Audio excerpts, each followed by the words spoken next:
There's our guy, Dennis Leary from Worcester. He's cashed some checks out in Hollywood. He can't totally go Red Sox way. It's a 47-degree night.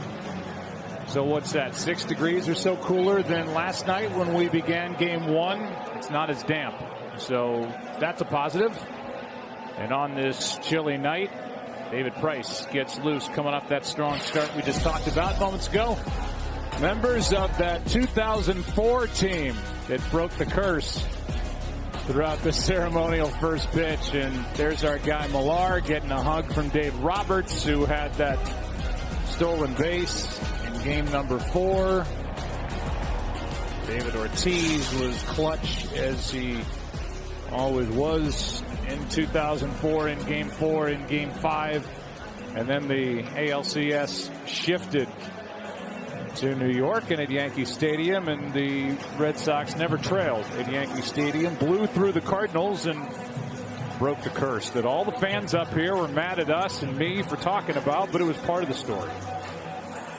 But let's roll it forward to 2018. And now game 2 of this World Series. The top 3 for the Dodgers, the same as last night. Dozier, Turner, Freese. In the middle, same as last night. Machado, Taylor, Kemp. The bottom 3 in the lineup, the same as last night. Hernandez, Puig, and Barnes. Starting lineup for the Dodgers, brought to you by Bright House Financial against the left-hander David Price, who was so tired, John, of hearing about his failings in the postseason. Had no wins over his first 11 postseason starts until he was brilliant in game 5 of the ALCS. Yeah, he sure was, and he came at that start after getting hot to pitch in game 4 in the bullpen, trying to get loose and get ready to possibly go in that game. Well, here he is, trying to stay on a roll and keep his team rolling in game 2. Brian Dozier first up, picked up from the Twins during the season after the first pitch.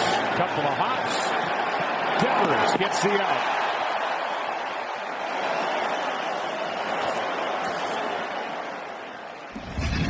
So David Price had a great second half of the season. 2.25 ERA in 11 starts.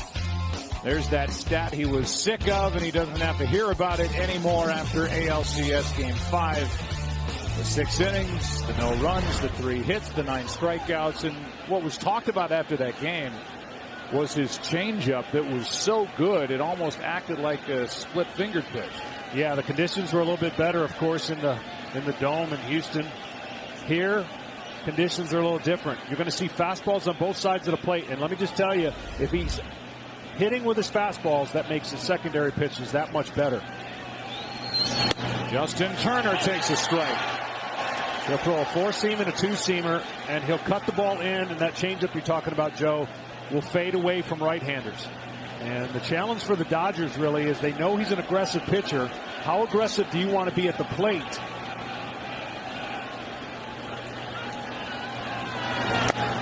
That skips in there, a ball and a strike. Well, aggressive is typically a word used to describe this Dodger attack. For coverage of this game in Spanish, please tune to Fox Deportes. Last night they were a little more patient, got the pitch count of Chris Sale up, got him out of the game in the 5th, but still lost it 8-4. Strike 2 on Turner. David Price came up with the Tampa Bay Rays in 08. Made 1 start that year, but was so good out of the bullpen, especially in the LCS against the Boston Red Sox. 20-game winner in 2012, traded to Detroit, traded to Toronto, signed a $217 million deal to come to the Red Sox for 2016.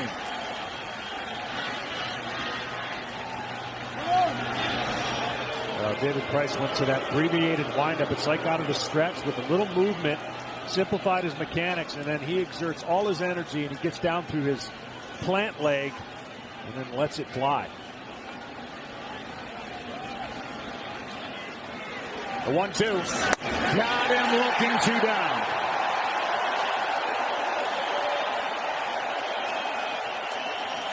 That's the pitch right there on the inside part of the plate.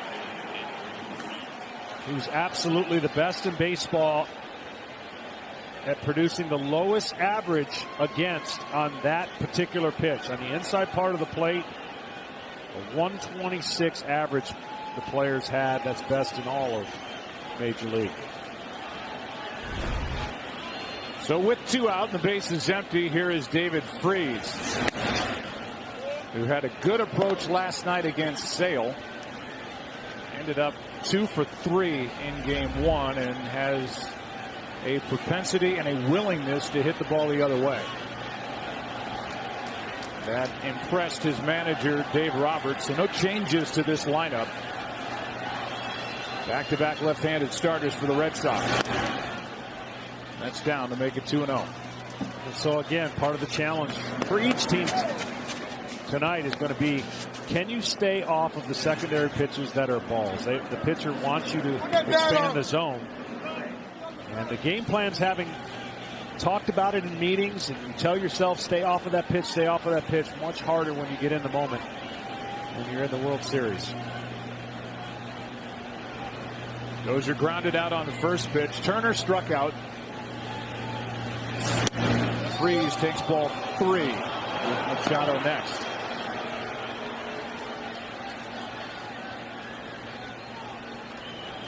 David Price with his fastball, not afraid to challenge hitters. He will give up some home runs. 25 on the year. And that's really the way the Dodgers are built. Over the outside part for strike 1. Price, not a good start. Game 2 of the division series against the Yankees. Lost the game 6-2. Couldn't get through the second inning. Game 2 of the ALCS. He got the start. A no decision. A 7-5 Boston win. Warming up in game 4. The winner in game 5. Strike 2.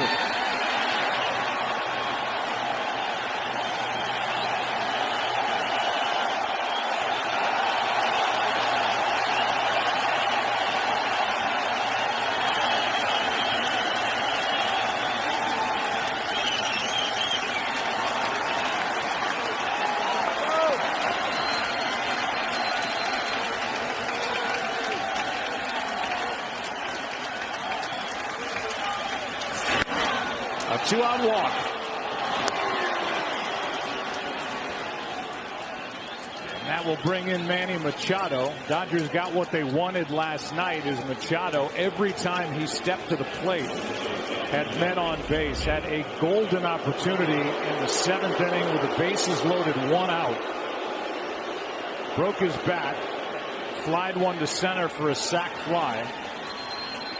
The Red Sox would take that trade every game.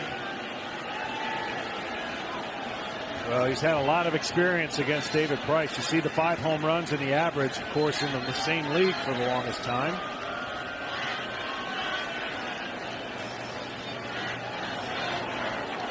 After the first pitch comes up empty on a 93-mile-an-hour fastball, strike 1.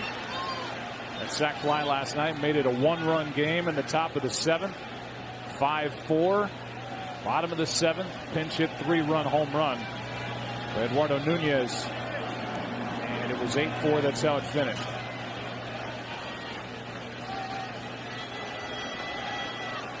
Here is the 0-1. Popped up, right side, Pierce. Anything but routine. Half inning in the books in game 2. Good start for Price. No score. After a half inning, Red Sox coming to bat. And here's their starting lineup. Brought to you by Bright House Financial. Mookie Betts leads off, then Andrew Benintendi, Steve Pierce, the number 3 hitter. Basically the same look as game 1 with J.D. Martinez, Xander Bogaerts, and Rafael Devers. The back end, the only change. Bradley moves up the spot. Hits after Ian Kinsler, and Christian Vasquez does the catching. Last night it was Sandy Leon, and here's big number 99, the 31-year-old left-hander, Hyunjin Ryu. This is up and away, ball 1 to Mookie Betts. This big challenge will be strength against strength. Ryu is really good when he gets to 2 strikes, but guess who is also? The Boston Red Sox. So can he throw enough strikes? Can he get to 2 strikes to see who wins the battle of the night? Left side, Machado down to grab it. Bad throw, but out. As Freese comes off the bag and tags Betts going by, 1 down. So Ryu takes care of Betts, who is now 1 for 5 in this World Series, and Benintendi will walk in. 7th overall pick in the 2015 draft, part of this good homegrown core of talent. And last night in his first World Series game, went 4 for 5 with 3 runs scored and 1 driven in.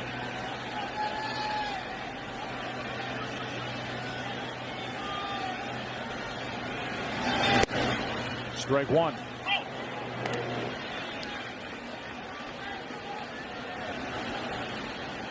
You see the majority of the infielders on the right side, with Justin Turner the only one left on the left and way off the third baseline.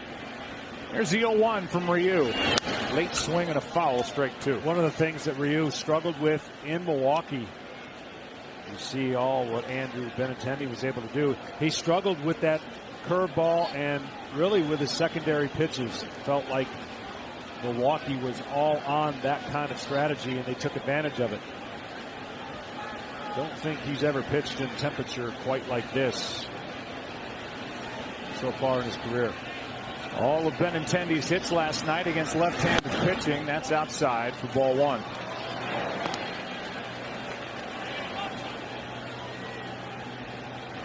A ball and 2 strikes, and now Turner and Machado switch spots on the infield defense.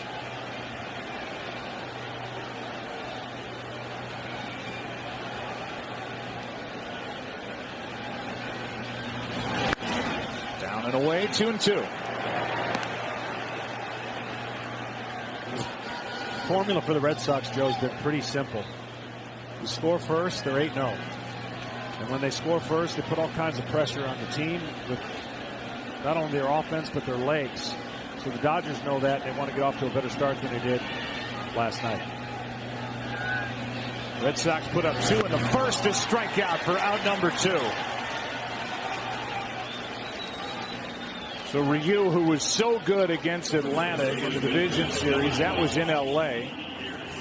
And Hyun-Jin, the left-hander, had a 1.15 ERA at home at Dodger Stadium this season. In a perfect world, Dave Roberts would rather have Ryu pitch his World Series games at Dodger Stadium. But the way it's set up, because Buehler would have been pitching on short rest, Rich Hill was an option, but he wanted to get Ryu on the mound as a starter twice in the series if he could, because the Red Sox won 108 games. They have the home field advantage.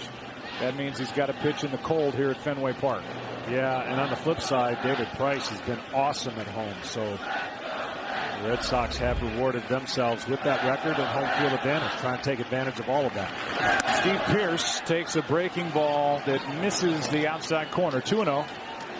With J.D. Martinez, the game's best DH, on deck.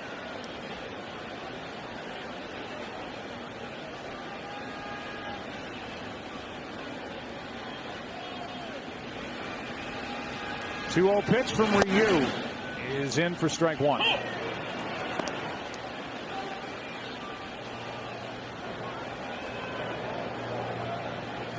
Ryu was signed in December of 2012 after his posting by Hanwha Eagles of Korean Baseball Organization. Went 98-52 while pitching in his homeland. Here's a little pop-up right side for Freese. He's been really effective when he's been healthy. Coming back from a tear in his groin this year. Had a good second half. No score. They're the umpires for game 2, and where they're stationed, Kerwin Danley behind the plate. That was the crew chief, Ted Barrett. Chad Fairchild at second. Jeff Nelson over at third. Jim Reynolds is in left field, and Tim Timmons is in right. Replay official is Field and Culbreth in New York. Man, Matt Gangle is quick on the trigger down there in the truck, our director. Hardest I've worked in weeks. Here's David Price. And there's Chris Taylor. And then, John, we have seen some swings from Chris Taylor Last night, in his first at bat, he ended up on a knee after one of his swings. He is just pumping here so far in the World Series. Yeah, you're guessing fastball and you get changeup, and that's what David Price has done better since the second half. 70% off speed on the first pitch since the All-Star break. And that might speak exactly to his success rate. And his second half was outstanding because early on, when you're facing David Price in a regular season game, you know you're going to get a high percentage of fastballs, or at least you think. There's the home runs that happen. And now he's gone to off speed 70% of the time. Maybe out of necessity, John, in that Game 5, after all that work in the bullpen late in Game 4, whatever it was, something clicked. And that changeup was a big reason why he piled up his 9 strikeouts against that good Houston lineup. Taylor strikes out on 3 pitches. 93-mile-an-hour fastball gets him for out number 1. The other thing that David Price does well is expand the zone up. High fastballs, they do not do much with it. And fastball command sets up everything else that he has. And Taylor, he could not get to the ball.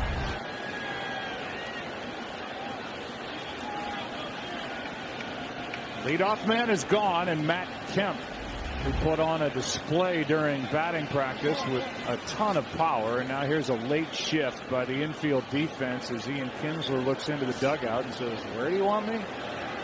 He was moving to his right, and that's why time was called by the catcher Vasquez. Alex Cora, in his rookie season as the Red Sox manager, hoping to win it all, as was the case for Terry Francona in his first season with the Boston Red Sox back in '04. And the more you look back at that season and that postseason, as we said, they honored that team before tonight's game, and the moves that Terry Francona made and the way they managed the bullpen and a lot of personalities on that team, the more I'm just blown away by the job Terry did. And a tough place to manage, and that was the case with John Farrell when he and the Red Sox won it in 2013, and would be the case for Alex Cora. They were to win it all here in 2018. 0-2 to count on Matt Kemp.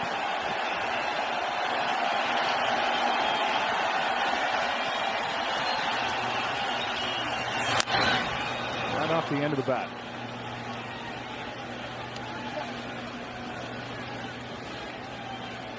As you look at the infield and where the infielders are stationed, you look at the spray chart from that thing.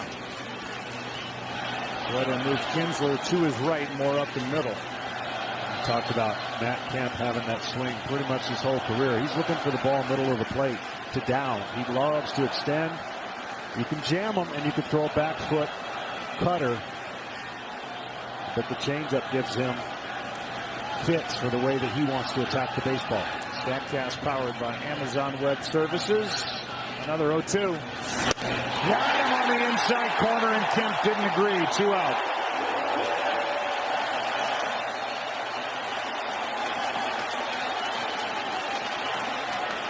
Pretty good life on the fastball from David Price. Yeah, tremendous life, and he gets the inside part of the plate.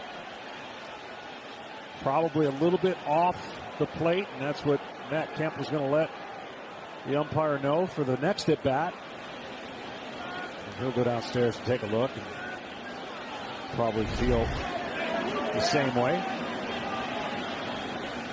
2 out, nobody on. 3 strikeouts already under the belt of David Price. Here's Kike Hernandez, who takes strike 1.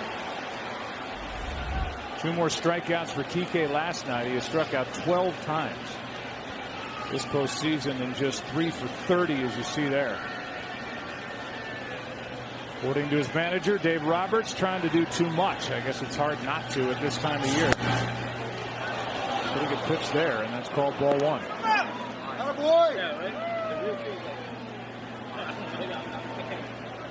David Price has thrown first pitch strike to every batter except David Freese, who walked with 2 out in the first.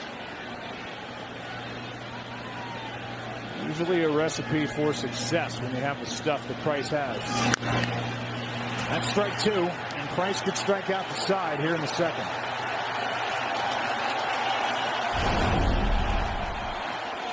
All the first pitch strikes. That one resulted in an out off the bat of Dozier.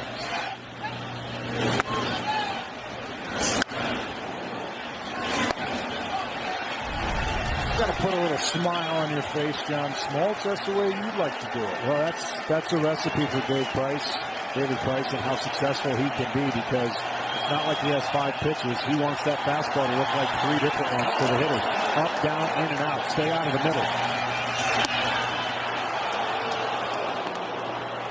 Vasquez is behind the plate tonight. He was behind the plate in Game 5 of the ALCS when David Price turned in his best postseason start. Sandy Leon, predominantly the catcher for David Price the second half of the season. And he put up that 2.25 ERA. Full count. Saw earlier the bench yelling, get him up, get him up. And that's to anybody who stands in the box, trying to get the hitters to make David Price bring the ball up. In other words, if it starts low, it's going to end up low, leave it go. But that's the decision you got to make split second. That is so difficult when the changeup moves as much as David Price has in the last start and a half. It's a challenge. Seems to be a nice calm about David Price here tonight. Not rushing anything. 3-2 pitch. Into right center field. Should be easy, and it is. Bradley puts it away into the bottom of the second at Fenway. Red Sox coming up. Martinez Bogaerts double in his second at bat in the third. Off that door out in center field, and StatCast powered by Amazon Web Services. Amazing hitter. You can't really find a bad stat. Anywhere you look, it's top of the line. Pops it up here. Will it stay in play? Freeze. Along the railing is out of room, and just found out that there's netting over that rail.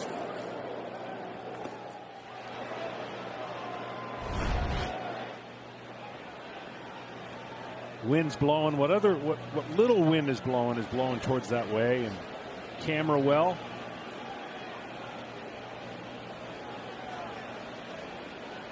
Last night, a first inning foul ball fell untouched by Freeze. It led to a hit by Betts.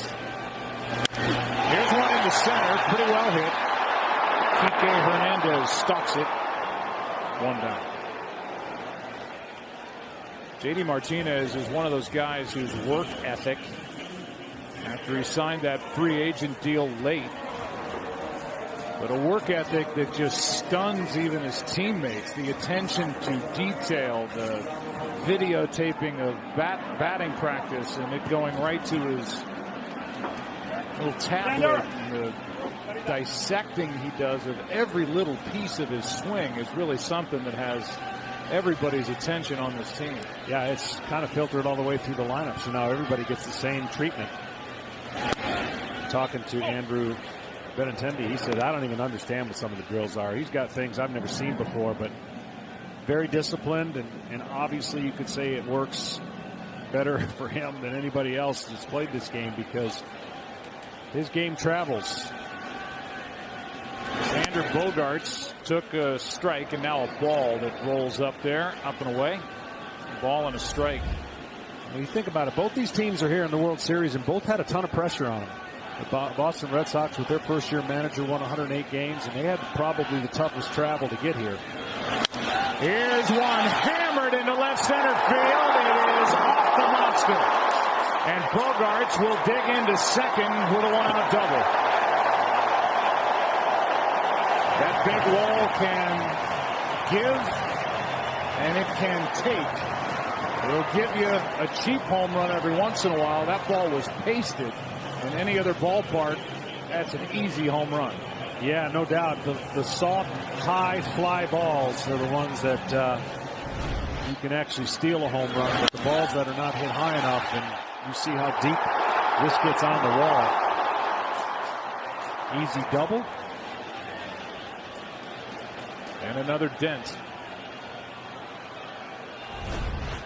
Runner at second, and Ryu steps off. The batter now is Devers, who is celebrating his 22nd birthday with the start in Game 2 of the World Series. Rafael last night 1 for 2 with an RBI. In this postseason, 8 for 22. That's .364 average for this young guy who can rake, and somebody who has been helped by JD Martinez, his teammate. That hits the outside corner. Our Indeed.com player resume. Look what he's accomplished. He celebrates number 22 today, an RBI in each of his first 8 starts. During his postseason career, he's the first player in MLB history to accomplish that. Big swing and a miss. Strike 2. Yeah, he likes the ball up and out over the plate. So that pitch right there tied him up. But he never looked, since the first day he got on the field, that he was overmatched emotionally. Like, it just seems like everything has been kept in check. He's had some big moments. Even though he's not hitting for a high average, he's got that power they like the other way. That was almost framed by Barnes, but it stayed inside, and saw the 13 RBIs, the second bullet point on that resume. 13 RBIs, the second most by a player before his 22nd birthday, to your former teammate Andruw Jones. Number 14 is sitting out there with 1 out here in the second.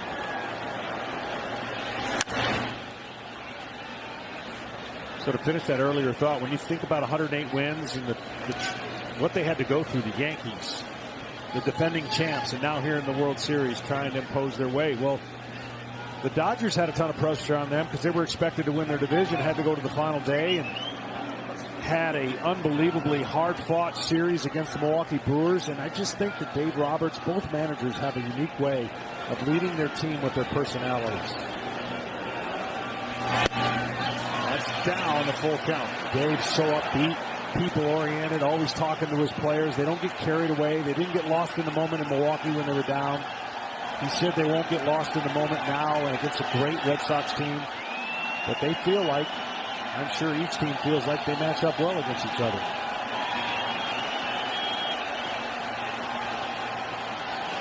Runner at second with 1 out, 3-2, and he struck him out.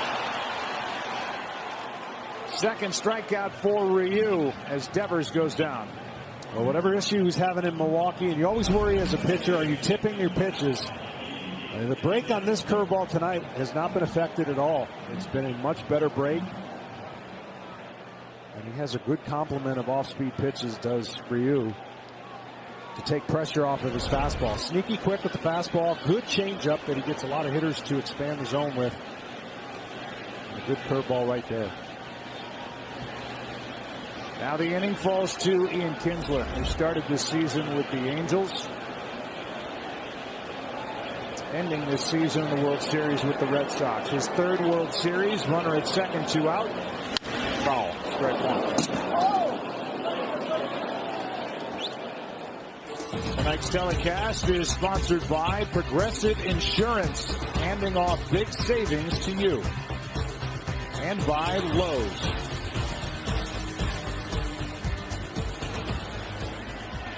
Ryu so far this postseason, 1-1. His record with 1 no decision.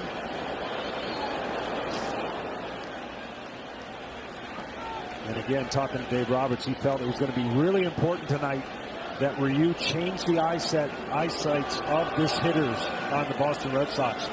In, out, up, down, and not get too predictable.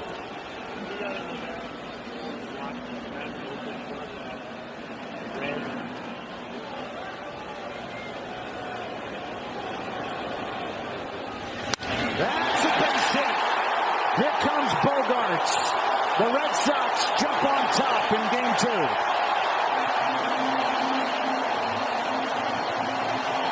Another 2-out RBI for Boston. It belongs to Kinsler.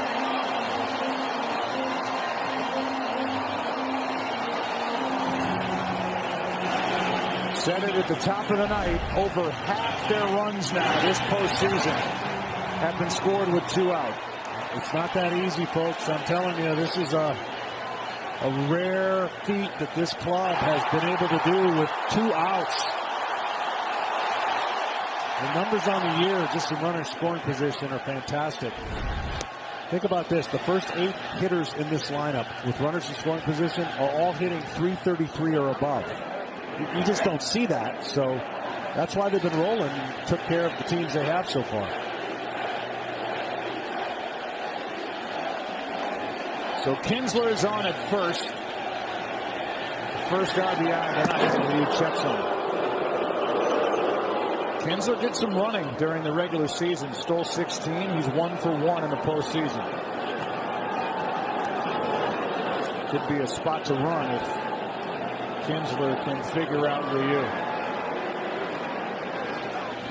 That's a base hit by Bradley. Taylor over to cut it off. The throw toward third is, whether it's in time or not, out is the call as Machado keeps the glove on the body of Kinsler, and he came off the bag. What a throw by Taylor. Wow. Looked like he got him twice. Going to the bag and after the bag. With the Red Sox so good with 2 outs, you never know what kind of inning it would have been had this throw been not made. What a great play. And if you could see what Machado was looking at, that ball clips the pant leg of Kinsler, and Machado stays with it, makes the tag. Yeah, that was no easy catch by Machado either. Good play on both ends. And as we go into the 3rd inning, Boston leads 1-0, and here's Yasiel Puig, the number 8 hitter. All bundled up on 46, 47 degree night. Takes the ball inside. Puig gets on the bases. His energy makes things happen for the Dodgers. Of course, he's got tremendous power. He uses legs as well. That's a little floater caught by Kinsler. 1 away. Puig carried his bat on his way to first. Just got inside enough. He hits a little fade but doesn't get over the head of Kinsler.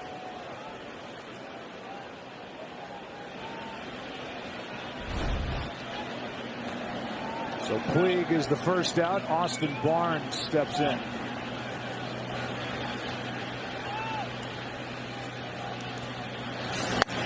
Strike 1. The Red Sox have not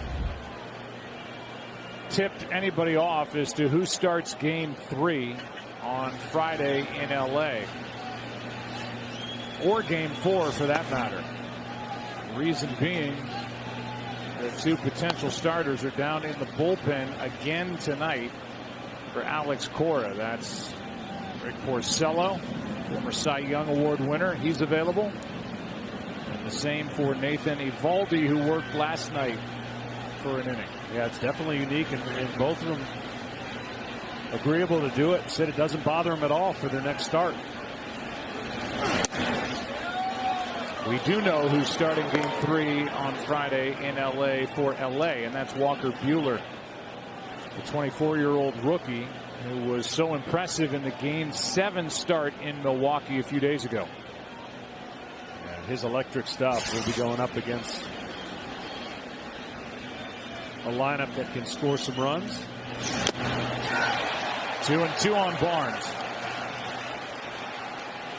And in conditions much more likable to both teams. It's going to be warm in LA. High on Friday expected to be 87 degrees. A 40-degree swing from this moment here in game 2. That is inside a full count. David Price puts so much pressure, not only on the hitter, but on the umpire, of course, if he keeps pounding it on that corner.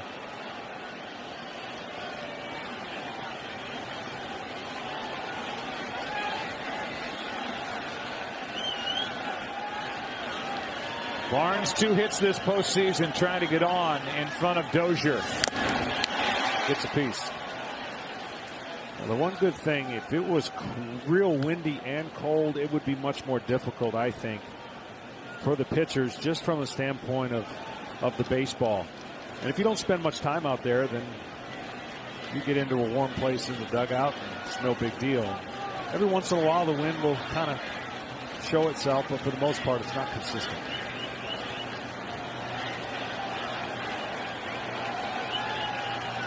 Three balls, 2 strikes on Austin Barnes.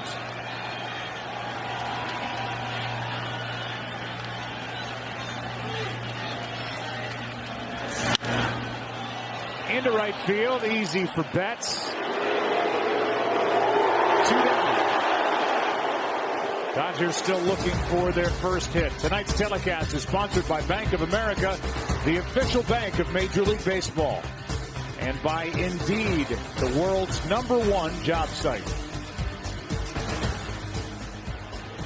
These players bundled up. We talked about it last night that the Boston Red Sox have a little bit of an advantage with regard to the weather. The Dodgers' coldest game coming into last night was 58 degrees, and 2 of them in San Francisco. Last night was a different world. Tonight's even worse. It's amazing when you think about it. And I know in relatives to where they're playing, but they got to come east, and they just haven't come east when it's been bad, I guess. Talked to Alex Cora about it before the game, and he said, I don't know why, but in April, when it's cold, everybody complains. In October, when it's cold, nobody cares. 1 ball, 1 strike.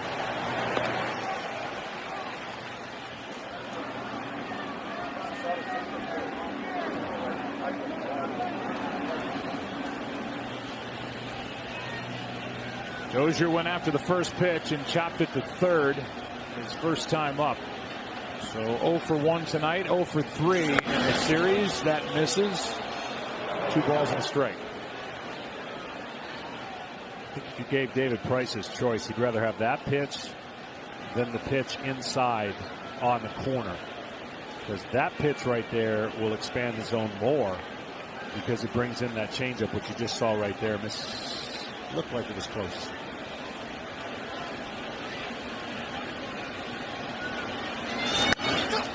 For the Dodgers, they are best suited to face a right-handed starter. They have a lot of power, a lot of stats, a lot of home runs sitting on their bench to start the game. Like him, Max Muncy, who hit 35 home runs during the regular season. Bellinger and Jock Peterson. We'll see them before the end of the night, but not here early in game 2. Same story as last night. Dozier pops it foul. It will get out of play. Yeah, it's amazing when you think about these two teams have kind of cornered the market on left-handed starting pitching. On the year, 30% in the American League was started by left-handers and 31 in the National League. And so to your point, that keeps those guys on the bench at this point the way that Dave Roberts has chose to match up. And Grandal is not in there as much for defense as he is because of the left-handed starter, but he is a more powerful hitter. He's a switch hitter from the left side. It's a lot of home runs sitting there next to Dave Roberts.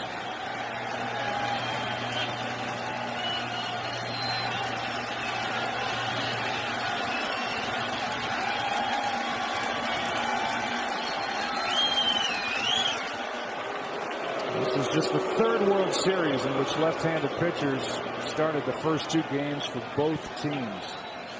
The other 2 years in 63 and 73. 63, the Yankees and the Dodgers. Yeah, the Red Sox basically had Pomeranz, Edward, Rodriguez, Sale, and of course Price. And the Dodgers had 4 of their own at one point. With the 2 that have gone here, Wood was in the rotation, Rich Hill. And so the Red Sox have added Eovaldi. And he's become their right-handed starter in this postseason. Next 2 starters will be right-handed for Boston.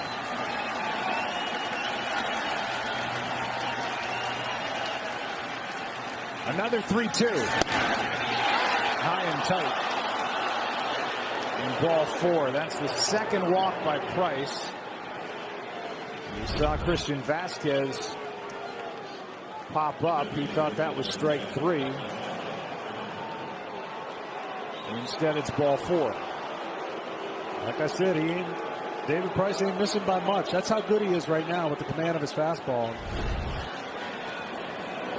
Would have liked to have gotten that call. Still shaking his head about it as Justin Turner steps in.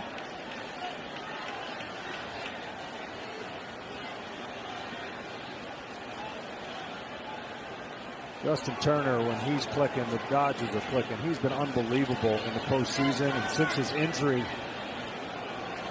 back on track as one of the toughest hitters to get out in the playoffs.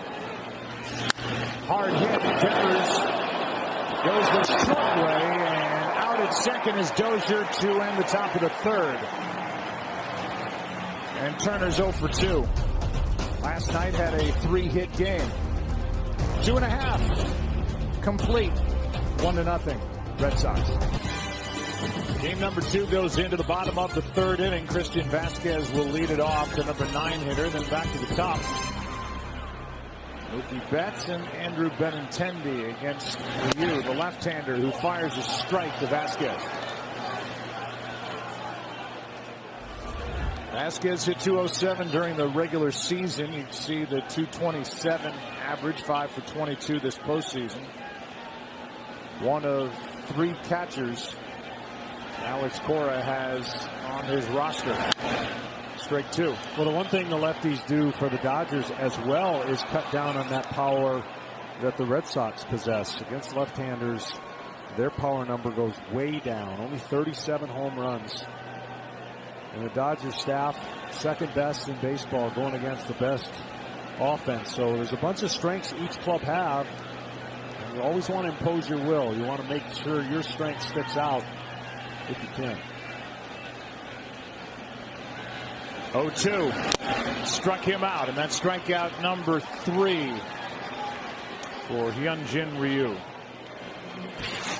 1 down. Major League Baseball proudly celebrates the life and legacy of Roberto Clemente. Earlier tonight, Yadier Molina was announced as the 2013 Roberto Clemente Award winner for his positive contributions to the community off the field. His wife Wanda accepted the award on his behalf, as Yadier is currently coaching Puerto Rican national team in a tournament in Colombia. Visit MLBcommunity.org to learn more. Here's a strike into Mookie Betts. Yadier and his wife Wanda together formed Foundation 4, a nonprofit organization that helped victims of Hurricane Maria. It struck Puerto Rico last year.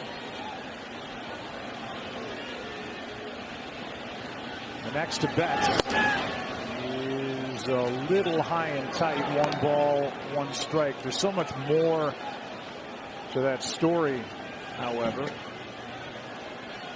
And if we get a chance, we will tell you a little more about it and the work that Yadier and his wife did in their homeland. Here's a 1-1. That's on the inside corner. Betts doesn't agree, and now he's in the hole 1 and 2.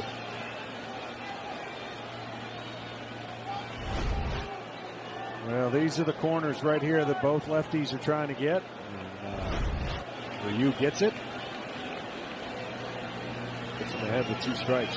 Trying to put a great leadoff hitter off the base. That's in left center field, a base hit.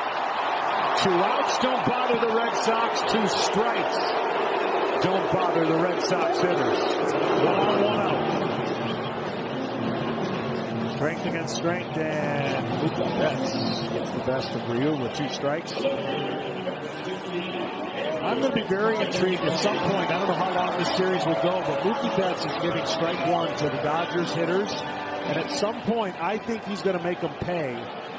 He doesn't swing very often on the first pitch. His average is not very good. He likes to work the count. But watch as that progresses a moment to surprise the Dodgers staff.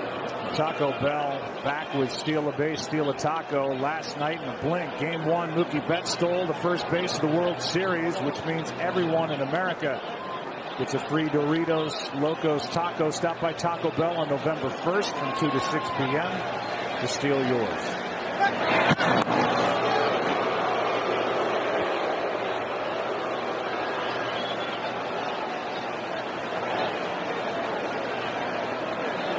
They're talking about the tacos right now, trying to get another order placed. Really? Tom Goodwin, the first base coach, talking to Betts. Late time granted by the home plate umpire as Ryu was set for quite a while. Just to finish with Clemente. Yanuel, Yadier Molina's son, and his daughter Ariana in that ceremony. Vera Clemente, sons Luis and Roberto Jr. Harold Reynolds was out there, who won the award back in 1991. And Tim Wakefield got a huge ovation from the crowd here at Fenway. He won the award in 2010. When we talked to Alex Cora about it, Alex is so proud of Yadier and the work he did. Alex from Puerto Rico, he said this was not something where Yadier just sent a check. Here's one into center field off the end of the bat. Kike Hernandez has it. That's 2 out. He said Yadier and his wife, they put on the boots. They went up into the mountains, delivered supplies and water for those hurricane victims. Very much in the spirit of Roberto Clemente himself, who passed away on December 31st, 1972. At the age of 38, passed away delivering supplies to earthquake victims in Nicaragua. So that is a special award, and for a guy like Yadier Molina, who is a giant off the field, he's become a big figure off the field. As that pitch misses inside to Steve Pearce, ball 1. You won that award, and I think that award is so special for these players to take advantage of their opportunity to make a difference. Good for you, good for Yadier Molina. Yeah, it's the greatest non-baseball award you can get by far. All those winners are deserved. We are through 3, 1-0 Boston in Game 2, and now let's look at how T-Mobile and Team Rubicon work together to help those affected by natural disasters.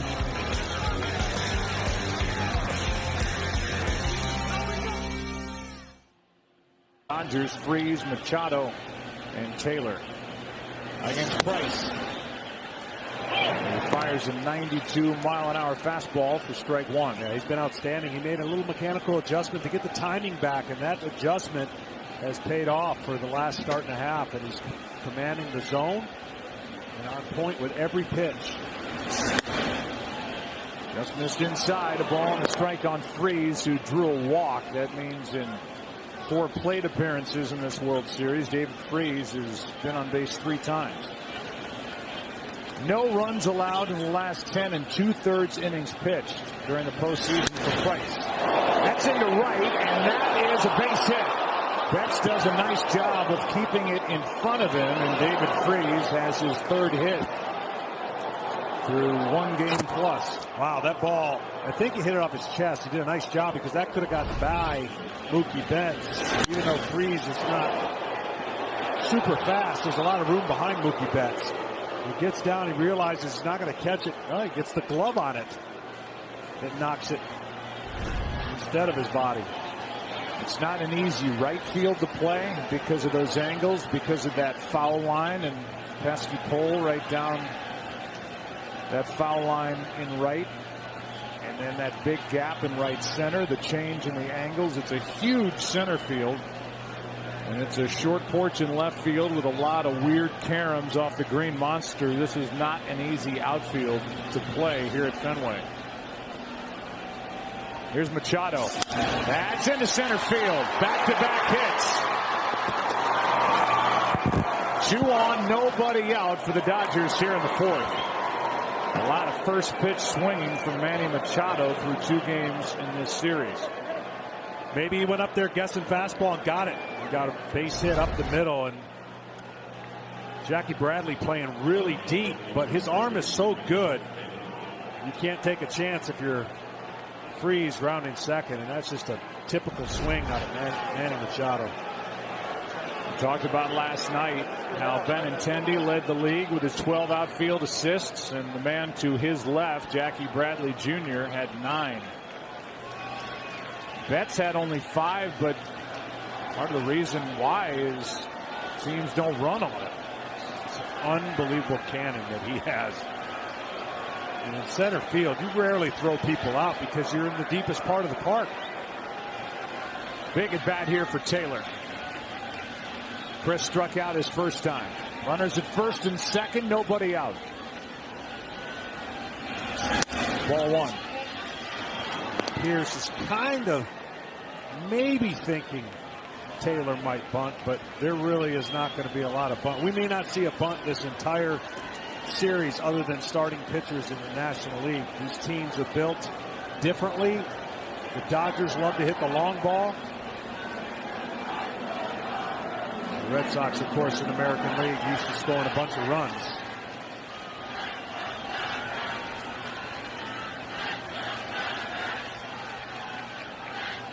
Here is a 1-0 pitch from Price.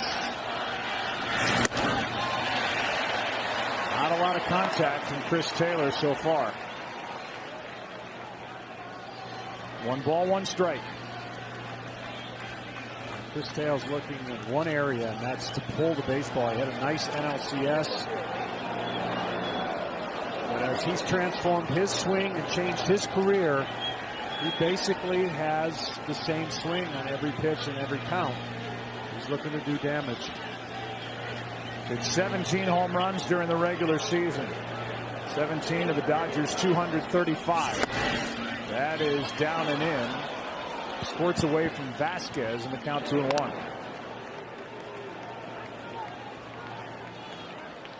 Here you see the splits. There really isn't much to that right side. That's why you see the defense the way it is. And if they can get the ball up above that uppercut type swing, it's tough for him. He likes the ball down.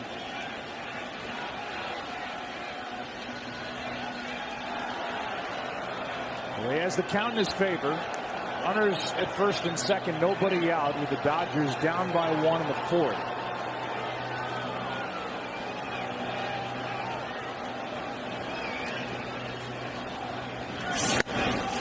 Strike 2.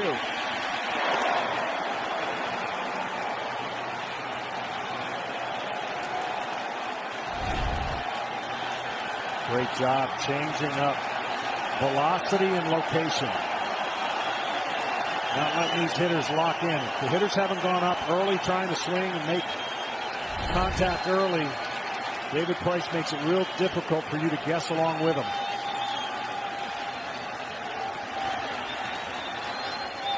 Price has struck out 3. He just allowed his first 2 hits of the night in his first jam of game 2. Too far inside, a full count.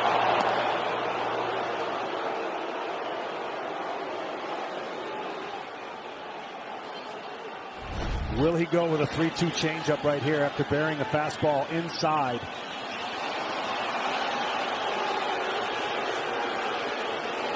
And here's a visit from Vasquez. And everybody joins in. You know, in the postseason, everything, the attention to detail is so far greater. And as a pitcher, it's going to be the longest game mentally you ever pitch. It's not that you don't concentrate on every pitch in the regular season, but you never have this kind of crowd and intensity in the regular season. Therefore, it'll be a little longer. A hit by Freese into right, a hit by Machado into center, and a full count on Chris Taylor.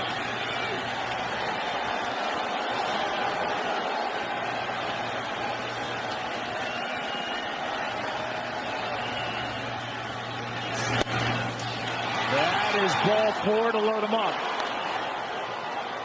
Walk number 3, and the bases are loaded with nobody out for the Dodgers DH Matt Kemp. Well, it's interesting when you put a lot of pressure on that inside part of the plate. He starts him out away with a changeup. Then he goes away with a changeup and gets a swing and miss. And inside, back to inside, gets the call, and then tries to pound that inside part of plate. The room for error is so small in there, but if you paint it, the hitter has no chance, and that was the risk David Price was willing to take. Well, the 34-year-old Matt Kemp, who in his first World Series at bat last night hit a home run into left here at Fenway. His second tour of duty with the Dodgers. An all-star this season, batting with nobody out and the bases loaded. In the air to center. Bradley is back. Tagging is Freese. Freese will score. The throw in toward third. It's a 1-1 game.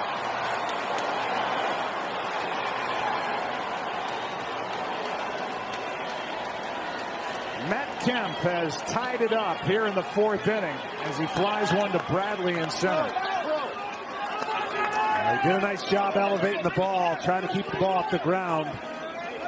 I believe he hit a changeup. And again, Machado, he looked like he was going to tag. There's the changeup, and a good swing and a good effort to get the ball in the air, knowing you're going to at least get one run. And then Machado could not risk going to third with one out with Bradley's arm. And Bradley properly threw in toward third to hold the runners at first and second. They're there with one out now, and here's Kike Hernandez. 3 for 31 this postseason. Dave Roberts sticks with him.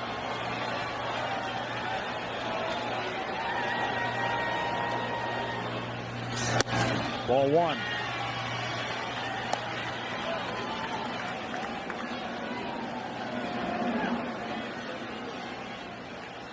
Hernandez, a member of the group for the Dodgers, can play all over the place.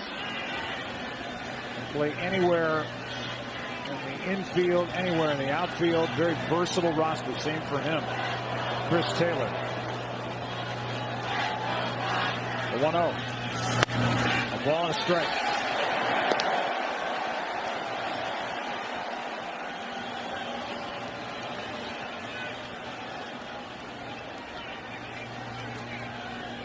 Second player in World Series history to play 3 different positions.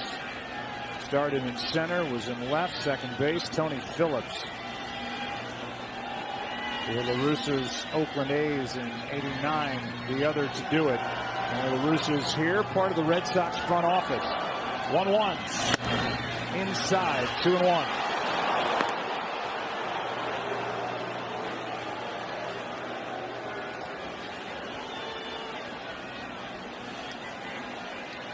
Mentioned Kike would love to get a hit here to help his cause and make him feel a little bit better. You mentioned earlier maybe pressing a little bit. His manager thought he was pressing, trying to make something happen. Well, this at bat, he stayed disciplined so far and has worked the count 2-1.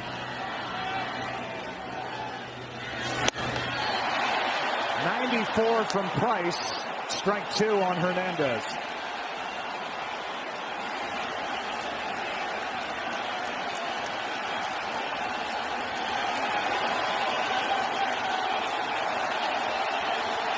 Hernandez with a career high in hits at 103 during the regular season, but he has struggled with opportunities to knock home runs this postseason.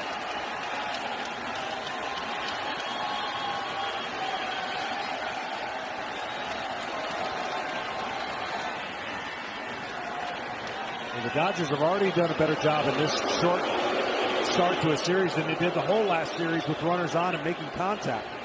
They had a couple chances to break that game open, but they did at least make contact to get the runners home, much like what Matt Kemp did.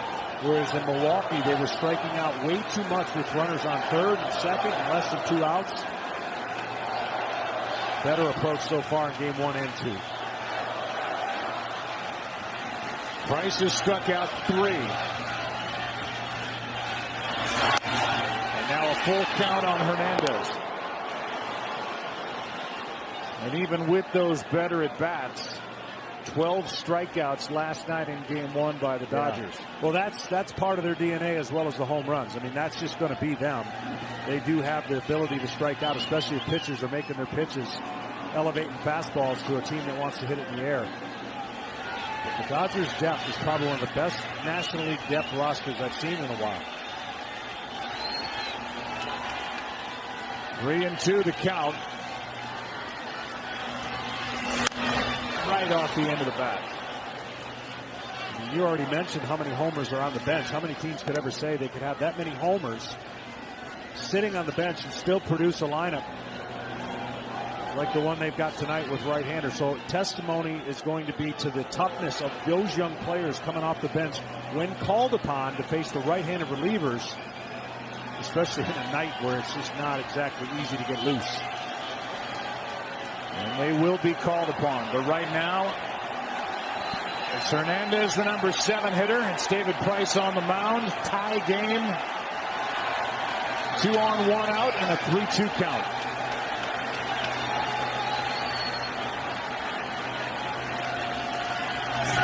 Foul.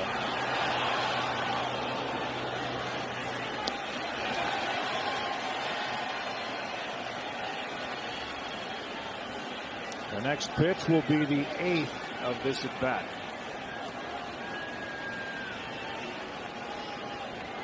And the most pitches thrown so far by David Price have come here in the 4th. Still only 1 out.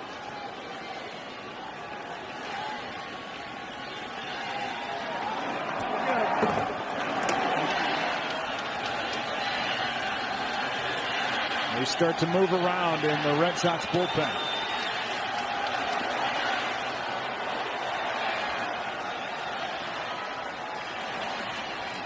They'll do it again.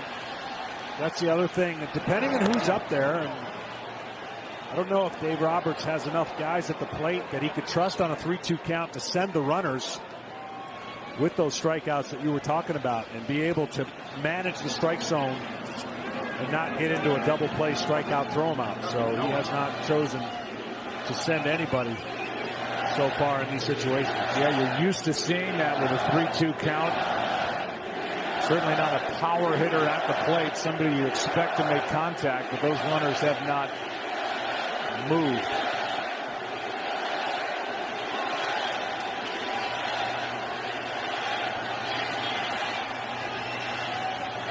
Another 3-2, and he struck him out.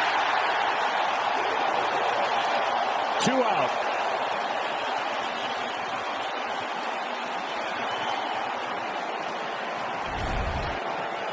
Just overpowers him with a fastball on the upper part of the zone, and you can see the barrel of the bat just missing, making contact. And now it'll be up to Yasiel Puig, who's had some big hits in the previous series for the Dodgers. So for the dramatic with 2 outs, Puig trying to give his team the lead.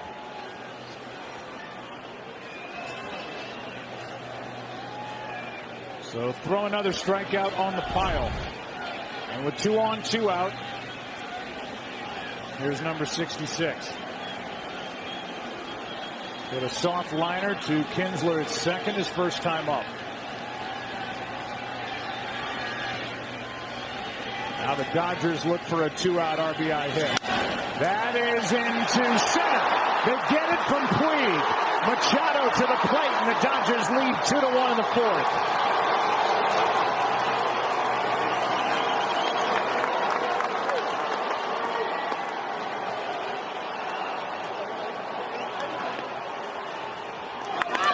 Yasiel Puig delivers with 2 down here in the 4th inning.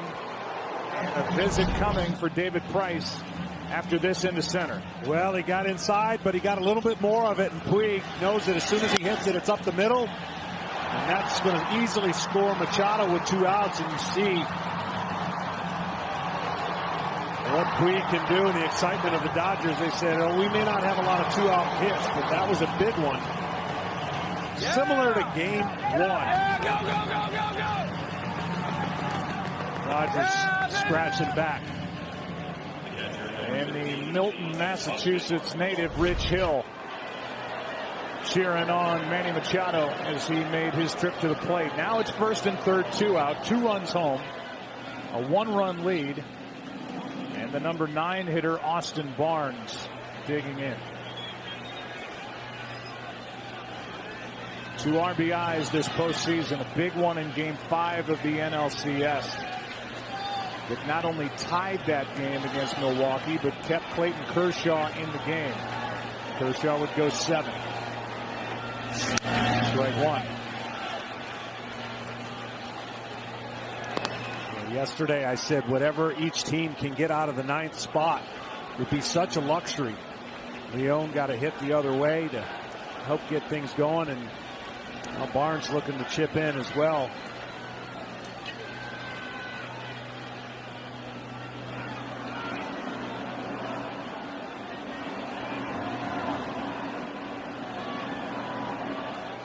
Long inning for Price. 2 runs are home. The Dodgers up by a run in the 0-1.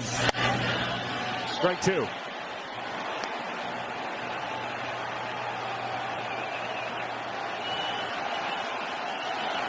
Joe Kelly, who worked last night, hit 100 on the radar gun. And his 1 shutout inning is getting loose. Vasquez out in front of the plate. Tom Verducci, what are you seeing down there? Adjustments by the Dodgers second time around, Joe. I know you've talked about how aggressive David Price has been around the plate with first pitches. The Dodgers are actually the most disciplined, patient team in the league. This inning, you've seen Machado, Kemp, and Puig. And right now, this is bat Barnes fouled off. All swing at those first pitches. So Price being around the plate, the Dodgers have adjusted this inning second time around. Runners at the corners with 2 out. And the 0-2 to Barnes. Struck him out. But the Dodgers get 2. And for LA, it's their bottom of the 4th inning. Ryu now has a 1-run lead. It's 2-1 Dodgers on top. Yasiel Puig delivers the 2-out RBI hit to put LA in front. JD Martinez, Xander Bogaerts, and Rafael Devers for the Red Sox. Shot left side. Machado shows off his arm, and it's a good one. 1 out. Martinez 0 for 2. Live every World Series moment with MLB At Bat, the #1 app for live baseball. It's the only place to get all your Dodgers and Red Sox action.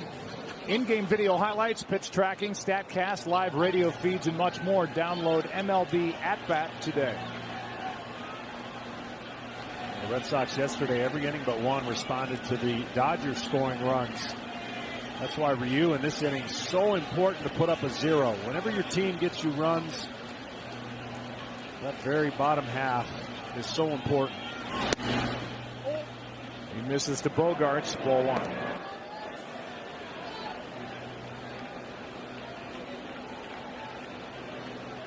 See the numbers on Ryu. He's done a nice job mixing it up. Here's a 1-0. Inside 2-0.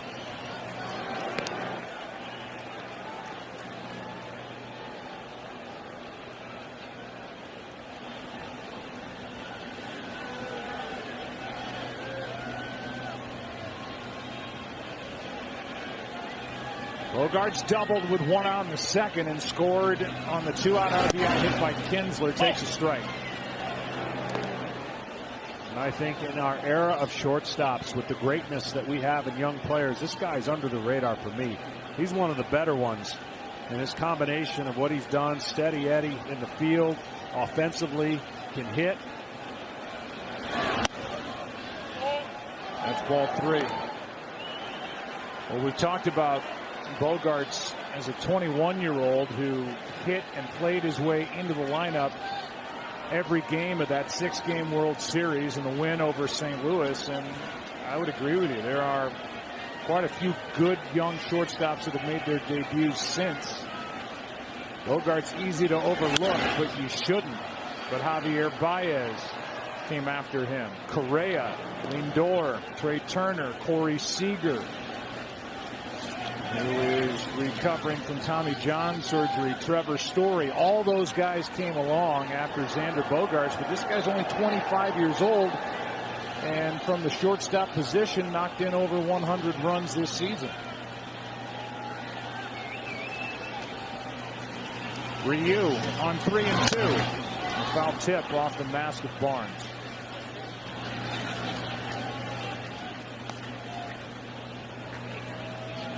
Bogaerts loves the ball down. Great low ball hitter, especially off the left-handed pitches.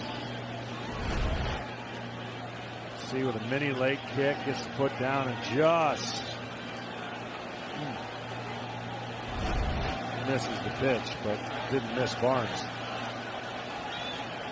Another 3-2. He got him looking. And Bogaerts puts up a mild protest as he becomes the 4th strikeout victim for Ryu. 2 out. Let's see, we'll try to guess where Bogaerts thought this missed. The answer is low, but it was right there at the knees. Bottom part of the strike zone, and maybe fooled on the pitch a little bit.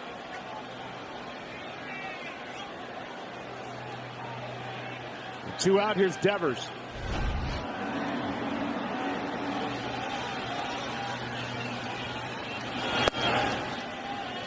It's like taking a picture on your cell phone, taking a selfie. It's the first thing you do, look at it. Yeah. How'd I look in that? That's what the hitters are going to go do. The hitters just go right down those steps, right to the video screen, and look at that last pitch to see if their eyes were right, or in this case, Kerwin Danley's eyes were right. I think that replay proved that Danley's eyes were right. Well, back in the day, we'd ask, if you're pitching on the mound, you'd ask your teammates, in this case, Glavine or Maddox, see what they would say because it's charted on TV. And I just learned not to ask Maddox anymore. Here's a 1-1. That's strike 2 on Devers.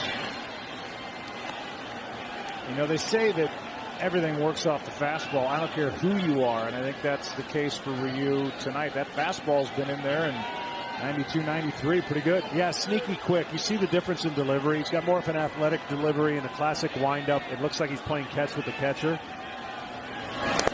A strikeout on a ball that bounced in there, and a good play by Austin Barnes, and Ryu does put up the 0 after the Dodgers get the lead. 5th inning now, game 2 back at Park. Our aerial coverage is brought to you by State Farm. Glad to have them with us. Glad to have you with us. Top of the order, 5th inning for David Price. 2-1 Dodgers lead. Dozier first up. Then Turner, then Freeze. Ball 1 outside as Dozier shortened up. Just getting a look at that pitch. And that pulled Devers in a couple of steps over at third. Devers, by the way, led the big leagues with 24 errors during the regular season. There's the strike. The Dodgers last inning really made David Price work, but he limited the damage to 2 runs. He still had a fairly good pitch count. It's going to be pitch number 70 here in the 5th. Final 2 outs of the top of the 4th were via the strikeout. Hernandez and Barnes. That's down 2-1.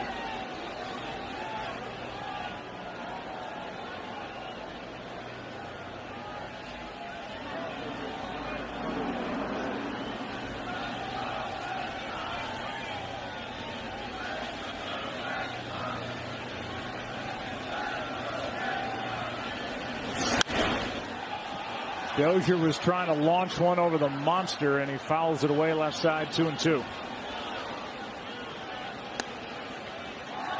with all that goes on in managing a game, first-year manager Alex Cora has seemed like he's been doing it a long time. He admitted early in the year of some mistakes, but he's on the other side of a championship with Houston. A.J. Hinch. You don't see him flustered very often. And all the decision-making both him and Dave Roberts have to make. And what I think is going to be one of the most compelling World Series between two really, really good baseball teams. 2-2 pitch. I liked it when Alex was talking to us before last night's game, and in particular about his closer, Craig Kimbrell, and the situation he brought him into at Yankee Stadium. He said, I put him in a bad spot, first and third, one out, game on the line. He said, that was on me, and I told him that was on me. I was just trying to figure out how to make moves like that, trying to learn as a first-year manager. Yeah, because they had tried to prepare Kimbrell, who got a late start in spring training, for 6 outs at some point. That is hit hard in the air to left, back, at the wall, a leaping grab by Benintendi. And another loud out this postseason that this Red Sox outfield is able to haul in. What a catch. Yeah, not the easiest position to play when you got that big green wall right there. And we asked him about it today. Have you gotten used to it? Are you used to all the bounces and everything that wall provides or presents? And he said, no, not exactly. He said, because there's a ladder, there's the numbers, it takes crazy bounces. David Price appreciates it. You and I saw a couple of great catches in the NLCS. One by Taylor in Game 7. One by Cody Bellinger in right in that long Game 4. Here's Turner. That's strike one. But the catch that Benintendi made with the bases loaded, game on the line in Houston to end Game 4, 8-6 final, is as good a catch in a tight spot as you'll ever see. Yeah, similar short left field over there. Of course, they don't have quite the height to the wall in Houston, but he had to come in and charge that play. That's strike two on Turner.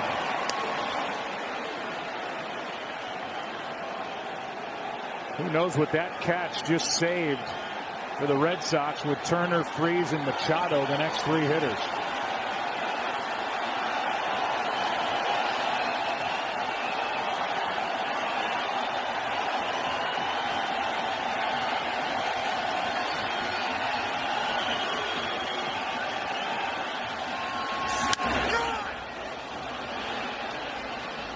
You hear David Price yell. He wasn't happy about that 0-2 pitch.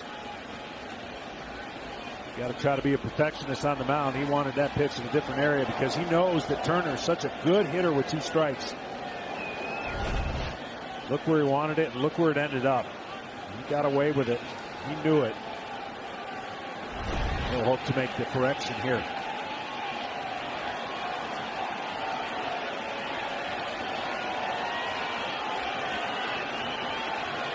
Price gets the one he wants. 0-2 to count.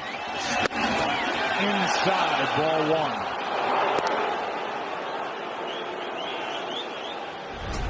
In 2009, Justin Turner was with the Orioles, and his first big league game, that just missed, was here at Fenway Park. He had those years with the Mets. He's made his name with the Dodgers. Last night was his first game back at Fenway Park since his first game in the big leagues. He waits on 1-2 and chops to third for Devers, who backs up. Gets the out. Talked about that catch by Benintendi in Game 4. StatCast, powered by Amazon Web Services, with Bregman at the plate and the bases loaded. How good was that? Yeah, being left-handed, you got to like chances going in, but such a good athlete. Today, a little different of a catch. So athletic. Yep.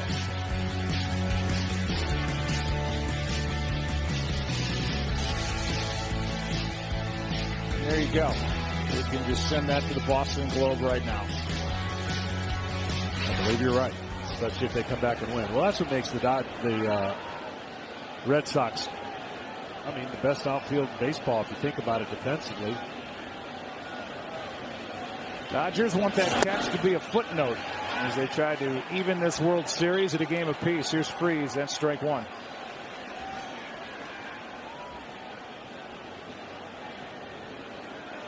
Freese on base twice with a walk in the first. His single was the first Dodgers hit, leading off the fourth inning as he got one to drop in front of Mookie Betts in right.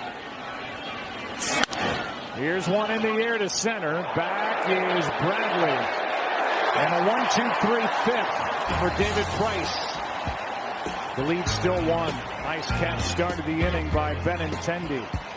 Now for a word from Bank of America and its new virtual assistant, Erica, an easier way to stay on top of your financial game. To the bottom of the fifth inning, Cody Bellinger comes off the bench. He's now in center. That moves Kike Hernandez to second. Dozier out. And here's a check swing ground ball to Freese. Feeds Ryu. One pitch, one out. That's the way the bottom of the fifth inning begins on a little excuse me out from Kinsler. Ryu's a bigger guy, but a much better athlete than people might not know. Can handle the bat a little bit. Of course, his ability around the mound. And this is the time during the regular season, 4th through the 6th inning, he did his best work, which tells me when he gets in rhythm, as you see the replay here, he feels pretty good about all his pitches. And the direct line to first base, practiced that 1,000 times in spring training. But the 4th through 6th inning, he had an under 1 ERA on the year. And that's where he is here now in the middle part of those 3 innings I just talked about. Jackie Bradley Jr. takes down for ball one. Now Machado is by himself on the left side of the infield. The shift on, and Machado is about even right in the baseline. Bradley singled his first time. That was back in the second, and he gets under this one, and there's Machado.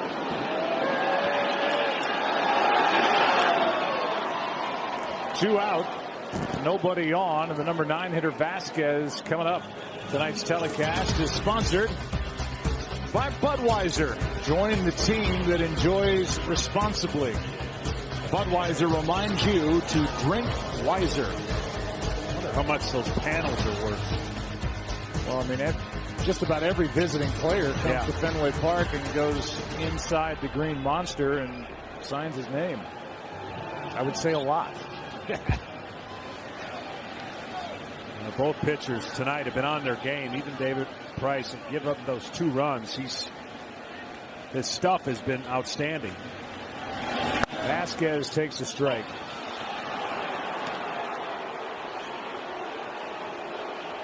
Christian struck out his first time. 5 for 23.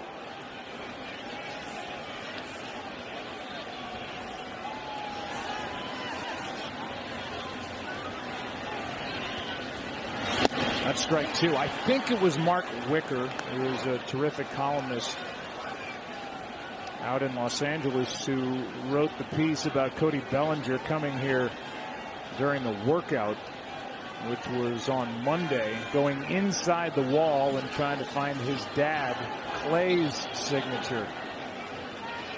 He was a utility player and a guy who logged some innings and some key at-bats for the Yankees, among other teams. And there's a look inside.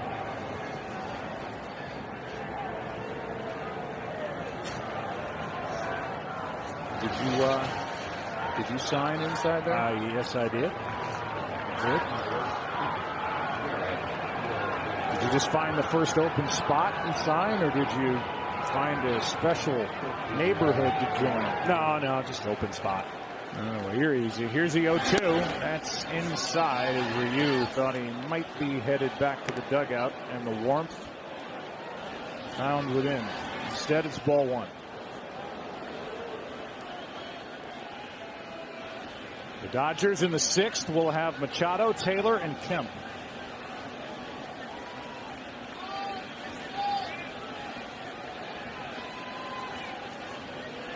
1-2. Into right field. Puig will play it on a bounce. And Vasquez is on with 2 out. And it will bring in Mookie Betts, who hit 32 home runs this season, tied for 9th most in the AL. And led the league in hitting at 346. What do you think? Will we see Mookie Betts play second base when this World Series goes to Dodger Stadium? I actually do think we will. I was here when he had to fill in at second base, and it's the happiest I've ever seen a player in my life. That's how he came up. Now he's just a great outfielder who's got terrific hands as he takes a strike, and he still takes ground balls every day, and he says he doesn't want his hands to get lazy, and that actually helps him in the outfield. That's no stretch to see him go back to the infield. They are sacrificing nothing with his ability to play defense, whether it's at second base or the outfield. But what you have to think is you've got to have JD in the outfield because they have to have his bat in the lineup. Up the middle, another 2-out hit. Vasquez holds it second, 2 on, 2 out.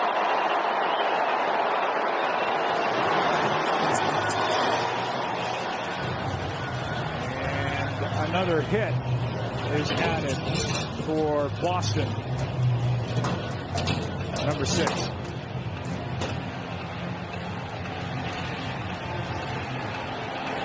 Now Benintendi, who just made that catch out in left. So a visit on the mound. Ryan Madson in the bullpen. And we'll give you a quick word from Duracell. This is #1 trusted brand.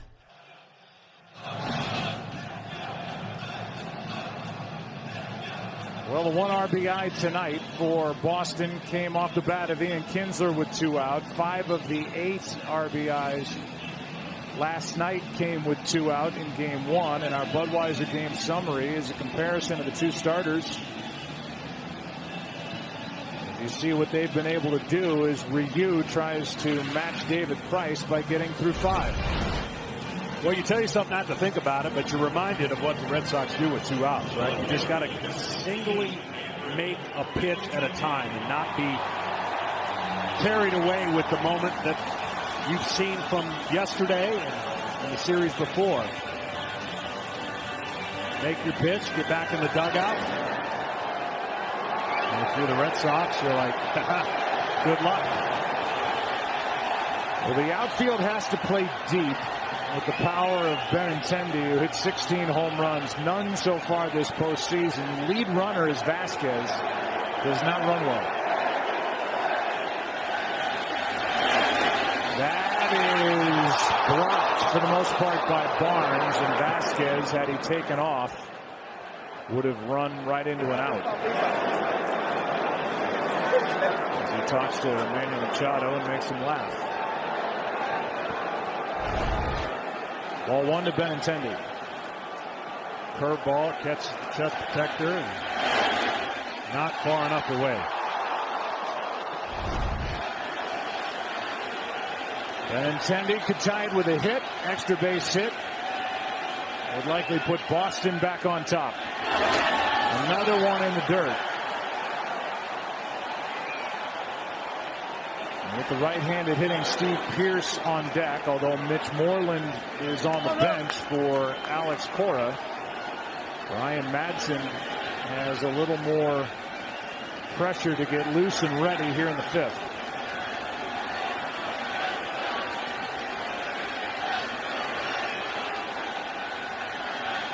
Two to 1 Dodgers. 2 on, 2 out. 2-0 pitch. 2-1. Good swing. This postseason coming into tonight's game 2, their average with 2 out, 252, with runners on 300, runners in scoring position 405. And now over half their runs this postseason have scored with 2 out. Yeah, you come across certain stats and you go, there's no way, that can't be. Nah, it doesn't seem right. One of the stats that came across was 0 home runs versus starting pitchers since the All-Star break and 130 at-bats for Andrew Benintendi. It just doesn't seem possible.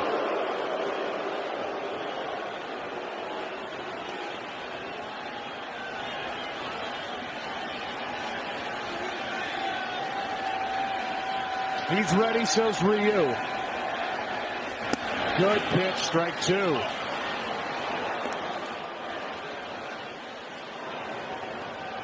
The feel for that pitch tonight's been pretty good. We've seen a couple bounced.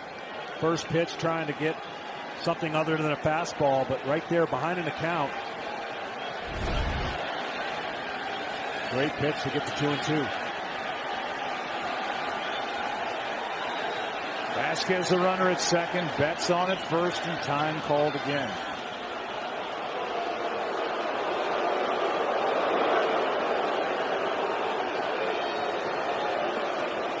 And so Barnes goes out to talk again, second visit of this inning.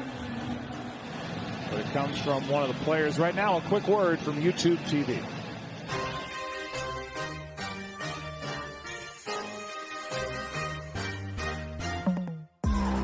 YouTube TV. Watch like a fan. Time called again.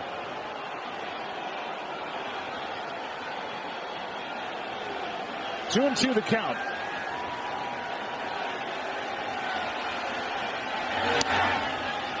Full count, and that's an advantage for the Red Sox as Vasquez, who, as I said, doesn't run well at second, will get a head start. This is what I was talking about. 2 outs, nobody on. 3 outs is hard to get against this team in clean innings. So we get a base hit, now a 3-2 stress pitch with the runners going in 2 outs. Benintendi taps a foul.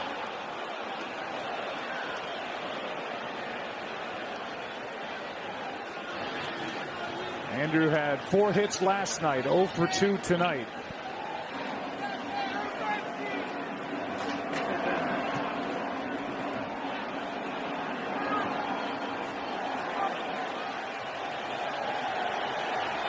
$168 hits, a career high during the regular season, still young. And Ryu steps off again.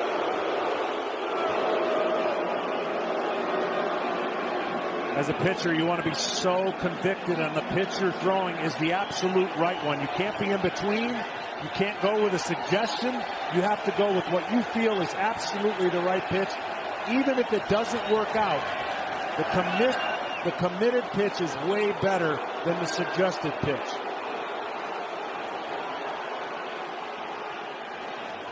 Well, Ryu and Barnes, the catcher, trying to get on the same page. Now they are. Runners will go.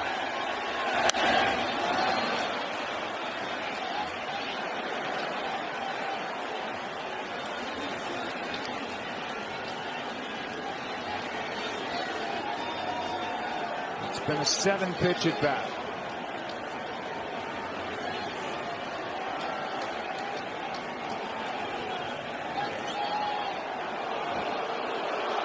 Here's another mound visit. And Dave Roberts, told, is the one that sent Barnes out there. And that was indeed the case. I think he's sensing what you're sensing, that he wants to make sure that Ryu is committed to whatever he's bringing here on 3 and 2. Runners go. That gets away. The runners advance. The bases are loaded. Ball 4 anyway. And I think that's going to be it for Ryu, based on the way that they have approached these games. And here comes Dave Roberts. The first walk of the night by the big left-hander is his final act here in Game 2. Ryan Madson will come into the ball game with Pierce, the scheduled hitter. for the pitching change. Those aren't baseball cards? Those are not. Bases loaded. 2 out. Madsen to Pierce. And a ball up and in. Madsen worked here last night in game 1. Took over in the 5th last night. Allowed 1 hit in 1 inning. Walked 1. And a couple of inherited runners scored against him. The 1-0 to Pierce. 2-0. Yeah, the problem with bringing somebody in here, and Madsen's done a great job, is you've got no room for error, of course. And he's pitching on the windup. 2 outs, nobody on. This inning started. Look at the pressure now that the Dodgers are in because the Red Sox relentless approach. A hit by Vasquez, followed by a hit by Betts. A walk to Benintendi. What's it going to be on 2-0?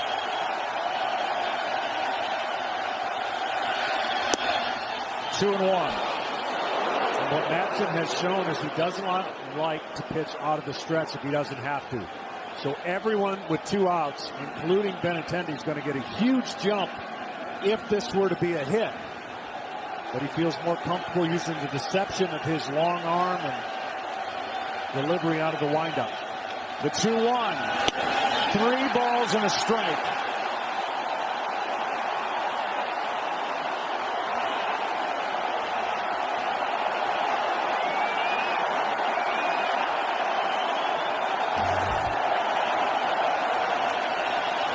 The 38-year-old Ryan Madsen, picked up in season from Washington, has to throw a strike. Cannot. Tie game.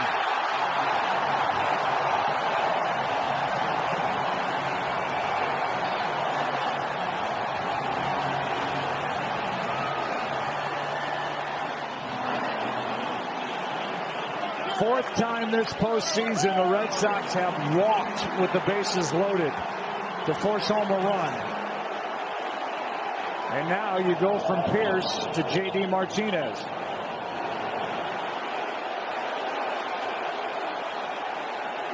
First batter Madsen faced yesterday was Pierce, and he walked him.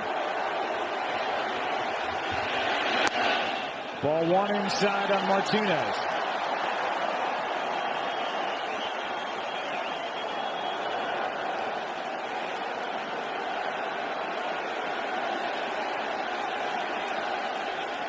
What a chance for the big DH. First year in Boston. After a huge year.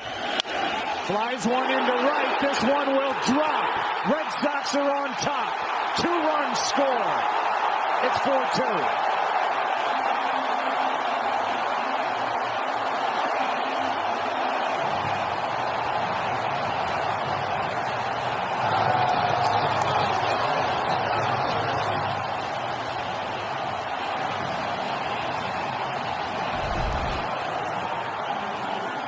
That's why J.D. Martinez, one of the best hitters in baseball with runners in scoring position.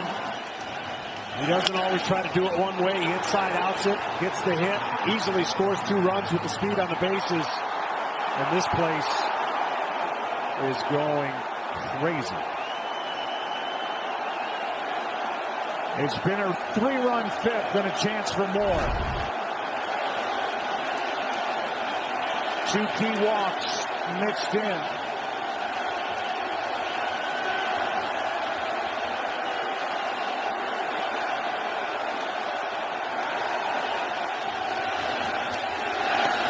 Good block by Barnes as the Red Sox have scored 9 of 12 runs this series with 2 outs. I mean, it's just unbelievable. And, you know, the old saying, you never take anything for granted in the postseason. You never know what's going to turn an inning or turn a game. And again, the 9th spot, a base hit out of their catcher, got this going with 2 outs. And then you turn it over to the top of that lineup, that heavy top lineup that the Red Sox put heat on the opposing pitchers. Here's a 1-0 from Madsen. Ball and a strike.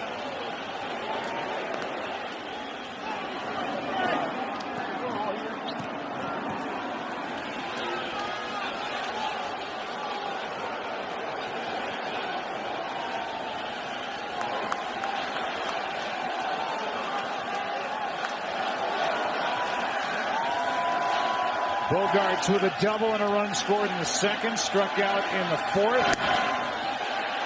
Puts the arms up on ball 2, down and in, 2-1.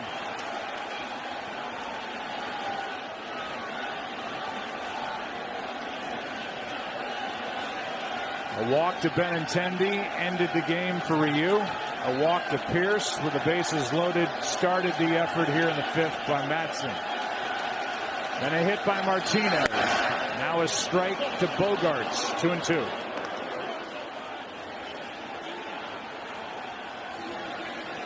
I have not seen the changeup. He's come in throwing fastballs up. He's not been able to get it down. He spiked one breaking ball. I wonder if the feel for that pitch. That's his signature pitch.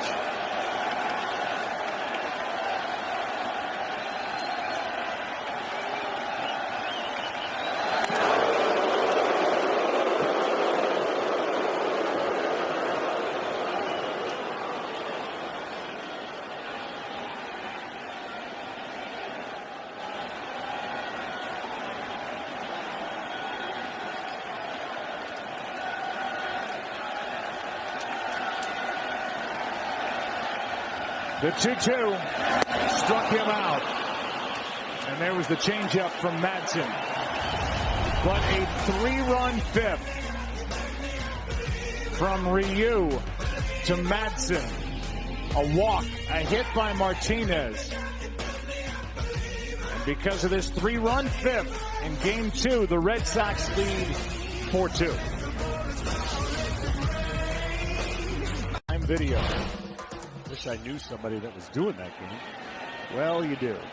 6th inning, 4-2 game, and Manny Machado takes a pitch outside, ball 1. So David Price, who had a 1-run lead after 2, now has a 2-run lead after 5. Machado part of that 2-run rally by the Dodgers in the 4th.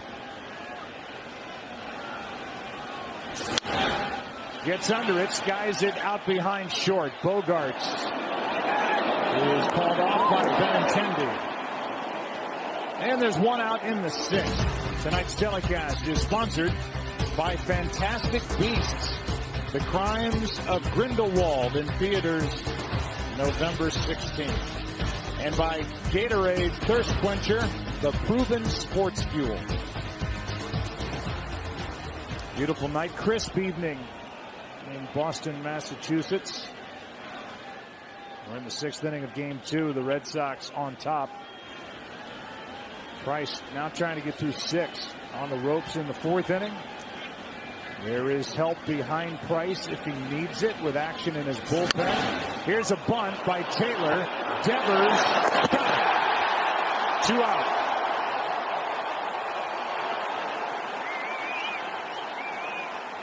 This is something we talked about coming on the air tonight.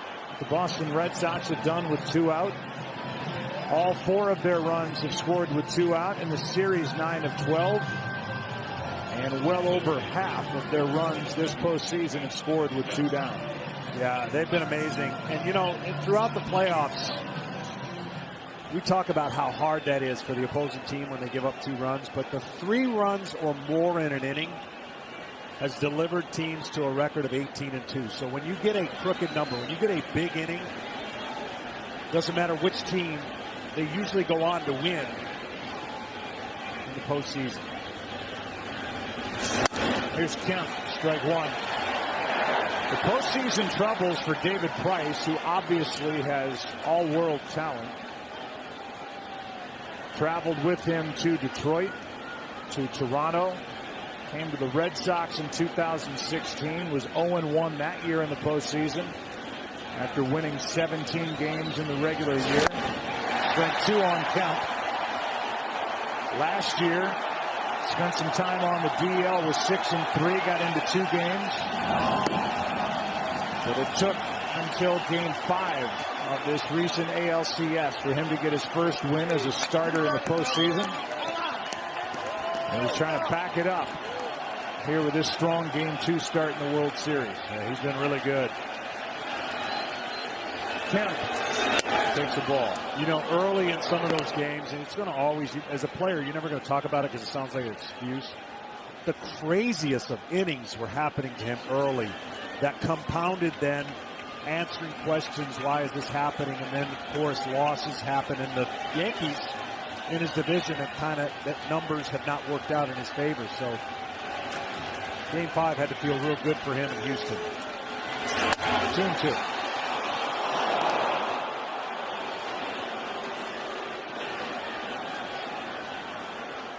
See, those are the numbers at home I talked about, how comfortable he's been here. Dominant in the second half.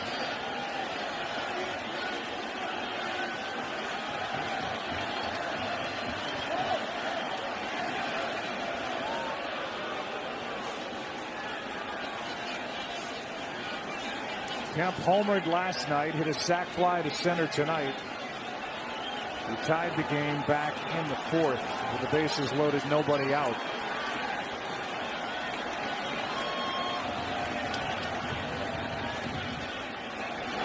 Kemp reaching for it. Devers to his left. A 1-2-3-6 for the left-hander Price.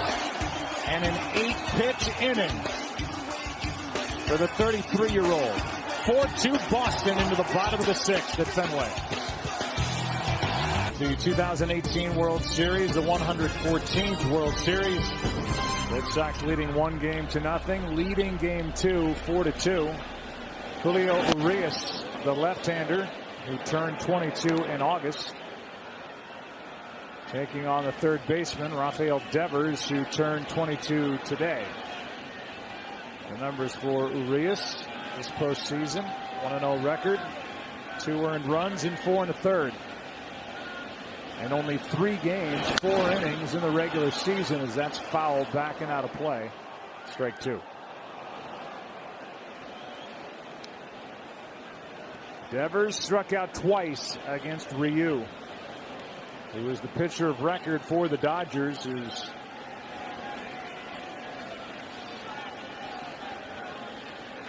a couple of his runners that he left on ended up scoring, actually 3. When Ryan Madsen took over last inning, a bases loaded walk and a 2-run single by Martinez. Devers hits one in the air to left center, and Bellinger is there, 1 out.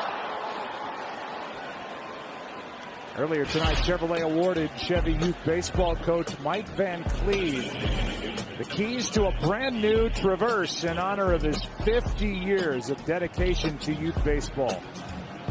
To see all the ways Chevy cares, visit Chevy.com/cares. 1 out, nobody on. The batter is Kinsler, who had an RBI single his first time up in the second. Well, the Dodgers have been in every single game. Obviously, they're always a swing or 2 away from getting it back in the game or taking control of the game, so they need to keep it close right here. Here's a pop-up. 3 fielders have a shot at it, and Bellinger, the tallest of the 3, comes gliding in to make the catch for out number 2. That had danger and error written all over it, and Bellinger saved the play, 2 out. Well, when one guy's backing up, the other guy's on his heels, and the third guy joins the party, someone has to take command. And you see center fielder as the captain of that. Made the catch and worked his way between the bodies of Kike Hernandez and Chris Taylor. 2 out. Bradley, strike 1. And that's what's amazing, you know, having followed the Dodgers through the playoffs. They haven't played the cleanest of games, but because of the power they have and the power that comes off the bench, they haven't panicked, and they never get carried away with storylines or the flow of the game. And I asked Dave Roberts about that. You know, it doesn't seem like your bench, anybody's bothered by anything. He says, no, we've been through a lot, business as usual, we'll get them when the moment's right. They certainly proved that in 7 games against the Brewers.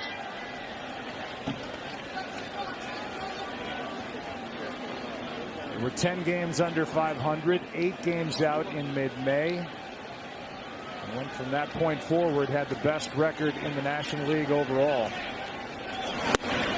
Strike 2 on Bradley is Arias, who is not part of the division series roster, has really looked good since joining the fun in the NLCS. And let's face it, both these teams have star power. That's why they're here. Their rosters are great. And the young players are great and have an unbelievable future for each club. You would think has sustainability. And that is foul. Well, it's already been sustained for the Dodgers. They've won their division 6 straight years. They've been in the LCS 3 straight years, and they're in the World Series 2 straight years. Incredible success, especially these last 3 seasons under Dave Roberts. Here's a 1-2. Well, he fooled him. Bradley off balance, pops it up. Turner is there. And that sends game 2 into the 7th. David Price, the Red Sox leading by 2 back after this from your local Fox station to rebuild communities. 7th inning and a pitching change for the Red Sox. David Price outstanding again. Joe Kelly takes over. He worked last night, hit 100 miles per hour with a couple of fastballs. And Max Muncy comes off the bench to bat for Kike Hernandez to lead off the 7th.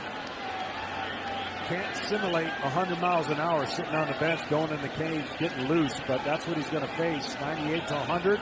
And if he has command, he's got a changeup and a breaking ball off that fastball. Strike 1 on Muncy. The Dodgers don't have to think too far back to have some hope in the NLCS. They lost game 1 at Milwaukee. They trailed 3-0 going into the 7th. They trailed by 2 going into the 7th tonight. They scored 2 in the 7th, 2 in the 8th, won the ball game 4-3. Kelly deals, and it skips into Muncy, a ball and a strike. Yeah, one big difference is the weather. You would think the weather trying to catch up to velocity off the bench. I mean, professional hitters, timing, cold, and you can only do so many swings in the cage to get prepared, but that's what the Dodgers have on the bench. A lot of power that they're going to start using. Here's a 1-1. Muncy out in front of that pitch. 84 as Kelly fooled him. Strike 2. This is the breaking ball that has become a much better weapon for Kelly. He used to throw everything as hard as he could. The issue with him has always been command.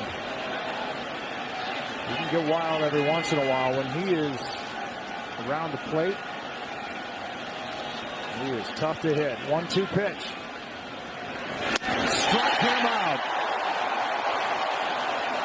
As you saw Vasquez ask for it up, Kelly hit the mitt to start the 7th.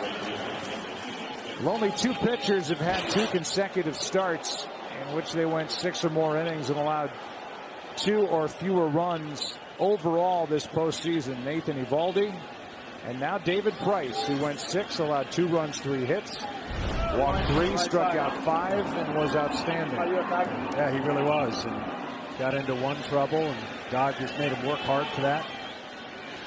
And only 2 runs given up. Here's Puig. 2-out RBI single for Yasiel back in the 4th. Soft liner caught by Kinsler in the 3rd, so he's 1 for 2. And 4th in franchise history with his 47 career postseason hits.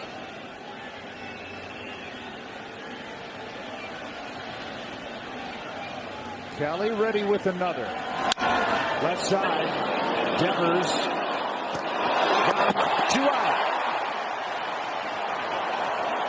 And a good play by Devers to flash in front of Bogarts for out number 2. Earlier tonight, Jesse Quist, the winner of the Breaking Barriers essay contest, was recognized on field alongside the daughter of Jackie Robinson, Sharon. Breaking Barriers is an educational program inspired by Jackie, where students learn about his life values and how they can apply them to overcome obstacles. Visit mlbcommunity.org to learn more. Nice moment before tonight's game. There's Yasmani Grandal, who bats for Austin Barnes.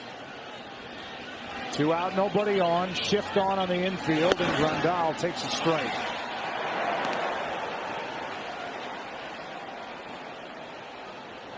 Simple mechanics, really.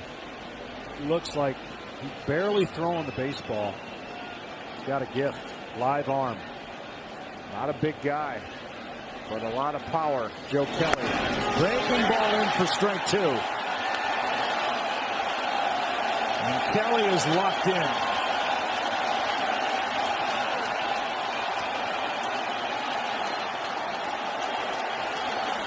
Grandal got into last night's game late, drew a walk.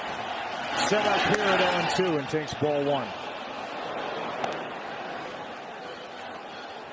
Grandal, a free agent to be.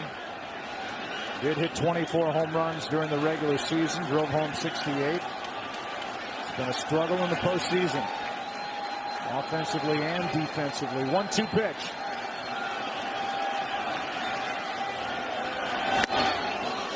Able to lay off at 99 from Kelly. You definitely want the top of the strike zone. He usually chases if you get it right above that line that typically would be called a strike, and they've just been too far above it. Grandal strikes out. And Joe Kelly with a 1-2-3-7. Time to stretch at Fenway Park. Red Sox leading game 2 by 2. Well, these Red Sox fans are loving what they're seeing from their team here after a 108-win season. They lead game 2, 4-2. Bottom of the 7th. New pitcher is Kenta Maeda, right-hander, after Urias was sharp in 1 inning, all zeros. Yasmani Grandal stays in the game after pinch hitting and striking out. He does the catching. And Max Muncy, who pinch hit, is at second base. Where, by the way, he feels comfortable. That's how he came up. The guy at the plate with 2 outs got it started for the Red Sox. 3-run rally. His hit happened in the 5th, and it was followed by Mookie Betts. The base hit, a walk to Benintendi after a long at bat. The U was taken out. Ryan Madsen came in, walked Steve Pearce, and allowed a 2-run single by J.D. Martinez. That made it 4-2. It's still 4-2. Maeda with a 1-1.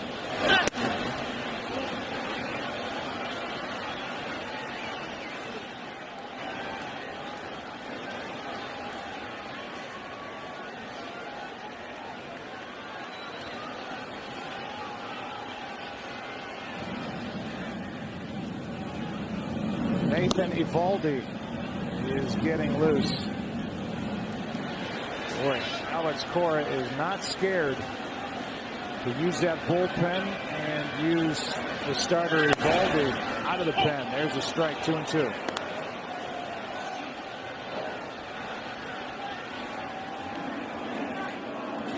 Joe Kelly had an efficient 7th inning, struck out 2, threw just 11 pitches.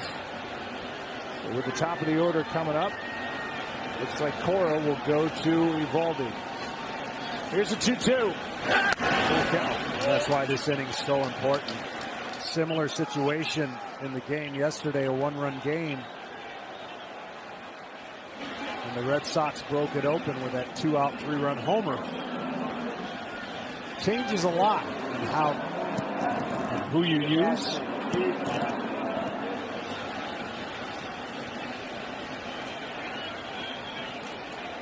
Again, the Red Sox have not named who will start game 3 on Friday in L.A. Here's a 3-2 all the way.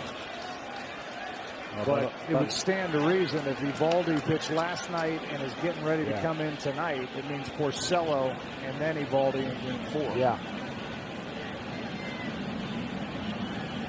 Well, nonetheless, I think the Dodgers.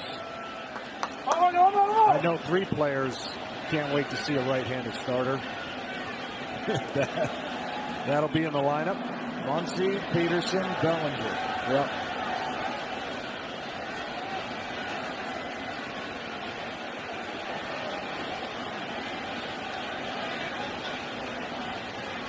Three-two pitch.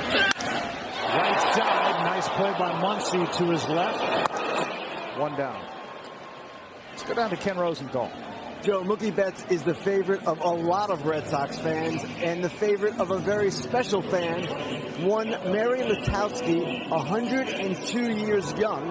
There she is. She's attending her 4th World Series game today. And yes, she was born Valentine's Day, 1916. That's the year the Dodgers and Red Sox last played in the World Series. She lives in Coventry, Rhode Island. Recently had some health problems, got out of the hospital yesterday, and yet she insisted on being at tonight's game. That is great. And she has seen Mookie Betts, as Kenny told us, her favorite player, go 2 for 3 and get a key hit with 2 out in the 5th. So these two organizations met in the World Series 102 years ago. That is the longest drought for organizations to have between World Series appearances against one another. It was the Brooklyn Robins. They didn't become the Dodgers until 1932 against the Boston Red Sox. And there are a lot of cool details. Here's a fly ball into left. Off the bat of Betts and off the Green Monster for a double with 1 out. Hit number 3 on the night to make Mary Letowski happy. She came to Fenway.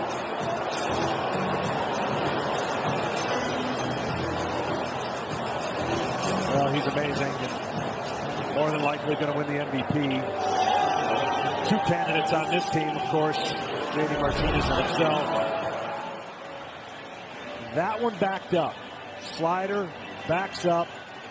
Usually a recipe for a good fly ball and a deep fly ball.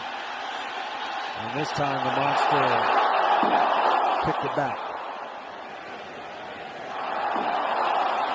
Well, I said whatever wind is blowing against or towards right field.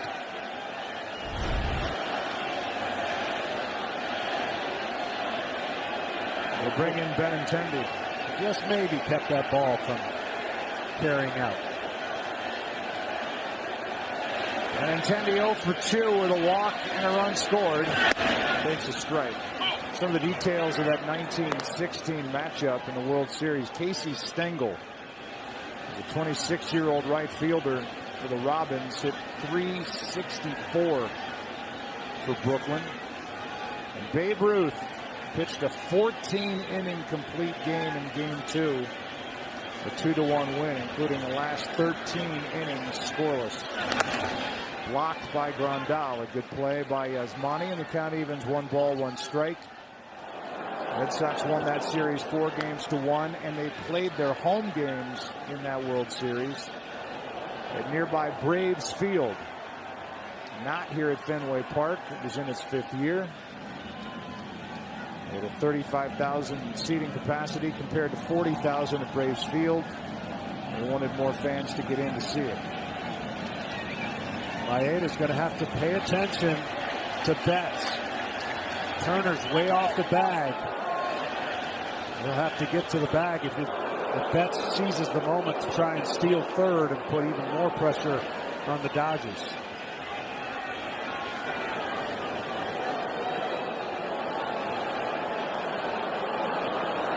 Machado behind him, trying to hold him close as he can. The 1-1 to Benintendi inside, 2-1.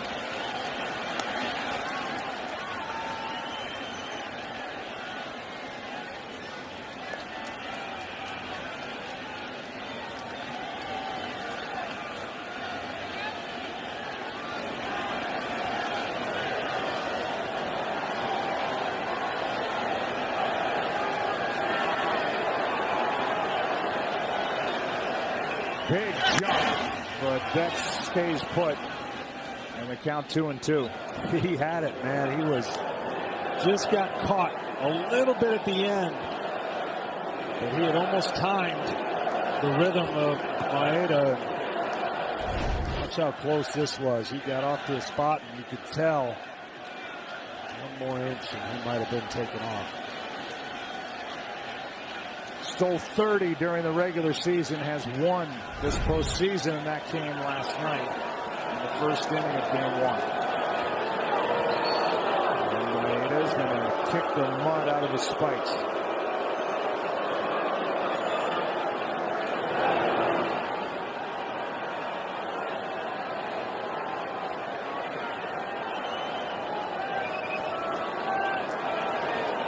Two. Struck him out on a pitch down and away. So the double, then the strikeout, 2 out. And instead of Steve Pearce, it'll be Moreland off the bench. And with the pinch hitter coming in, we'll give you a quick word from Bank of America. You're all set. Your payment has been scheduled. Late bills are gone with Eric. Said Hall of Famers, are you involved in that? You get like a side deal to put on a unicorn mask and sing? I am not. Good. Runner at second here, 2 out, and Scott Alexander, who was left off the LCS roster, but added back on to the World Series roster because he can work and work a lot. He was 8th in the National League with all of those appearances, is 73, and here he is with a runner at second, 2 out, dealing with Mitch Moreland. Strike 1. Good movement to his fastball. Might play into the success of Moreland, where you can get him up in the zone. Good stuff out of Alexander. Here's the 0-1. Strike 2. Caleb Ferguson was left off this round, the final round by LA. And so back to Scott Alexander, and he's trying to keep this a 2-run game. With the top of the order coming up for Dave Roberts and the Dodgers in the 8th. Bellinger, Turner, Freese.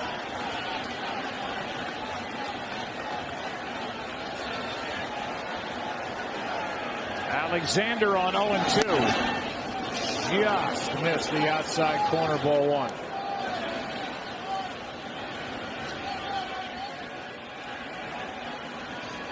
JD Martinez on deck. Pedro Baez, the right-hander, getting loose. So this is a 1-and-done for Alexander. Trying to get Moreland to end the 7th and help the Dodgers get around that 1-out double by Betts. Good block by Grandal. Betts was ready, and he takes third. Grandal able to keep it in front of the plate, but it bounced far enough, and Betts was on his toes. Yeah, he was aggressive the whole time with his lead and secondary lead, anticipating a pitch like this. Watch how he gets there and then just immediately takes off. That is how you use your speed, and now that's how you make even more pressure on the combination of the Dodgers with a runner on third. If another pitch is in the dirt.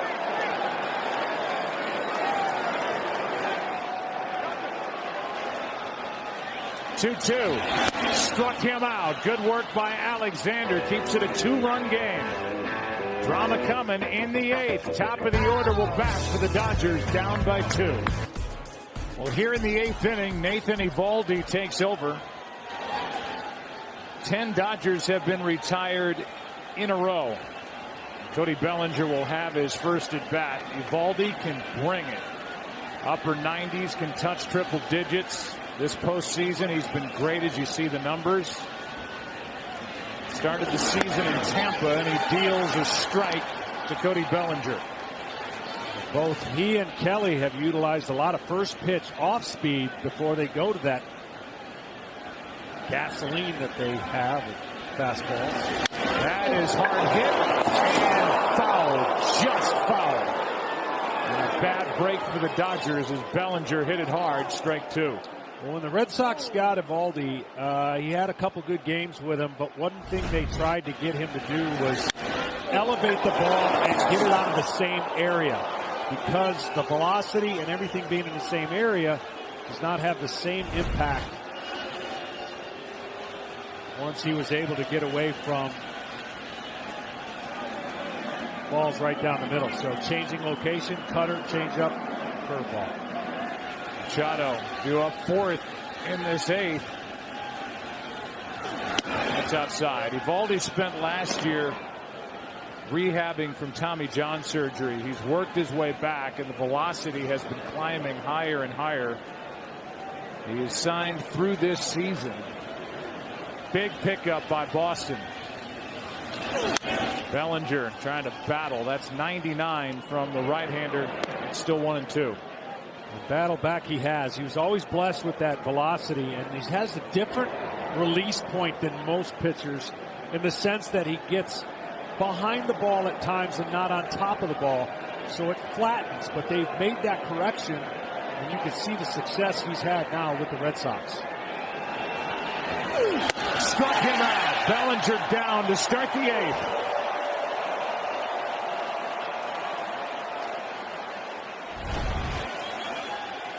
There's that release, rotation, and velocity by the hitter.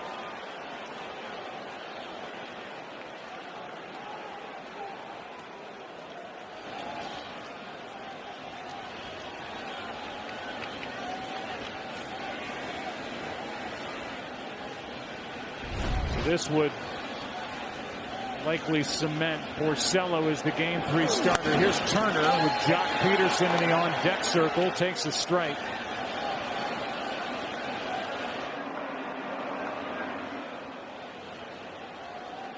Turner had 3 hits last night, 0 for 3 in Game 2.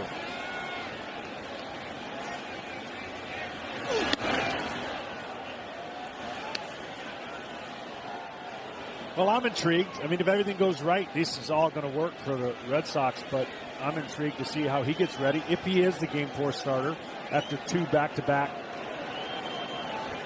stints here in Game 1 and 2. Worked an inning last night. Hits 100. Had Tommy John surgery as a junior in high school.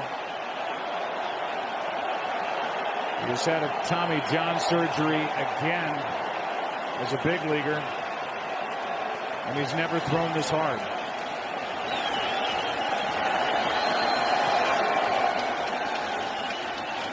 As Turner set up at 1-2. 2-2.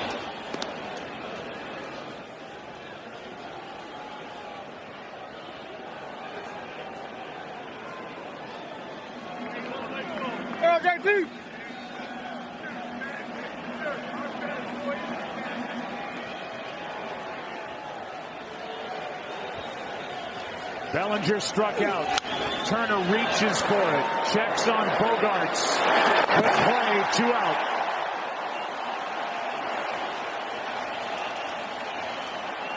And with Jock Peterson walking in, a quick word from YouTube TV.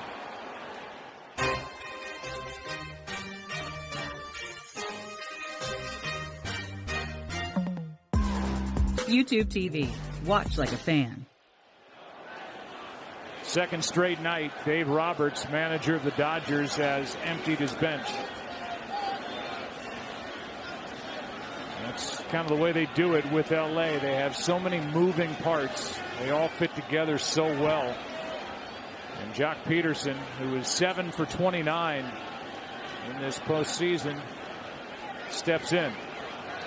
If he gets on, he brings up Machado, representing the tying run. Ball 1.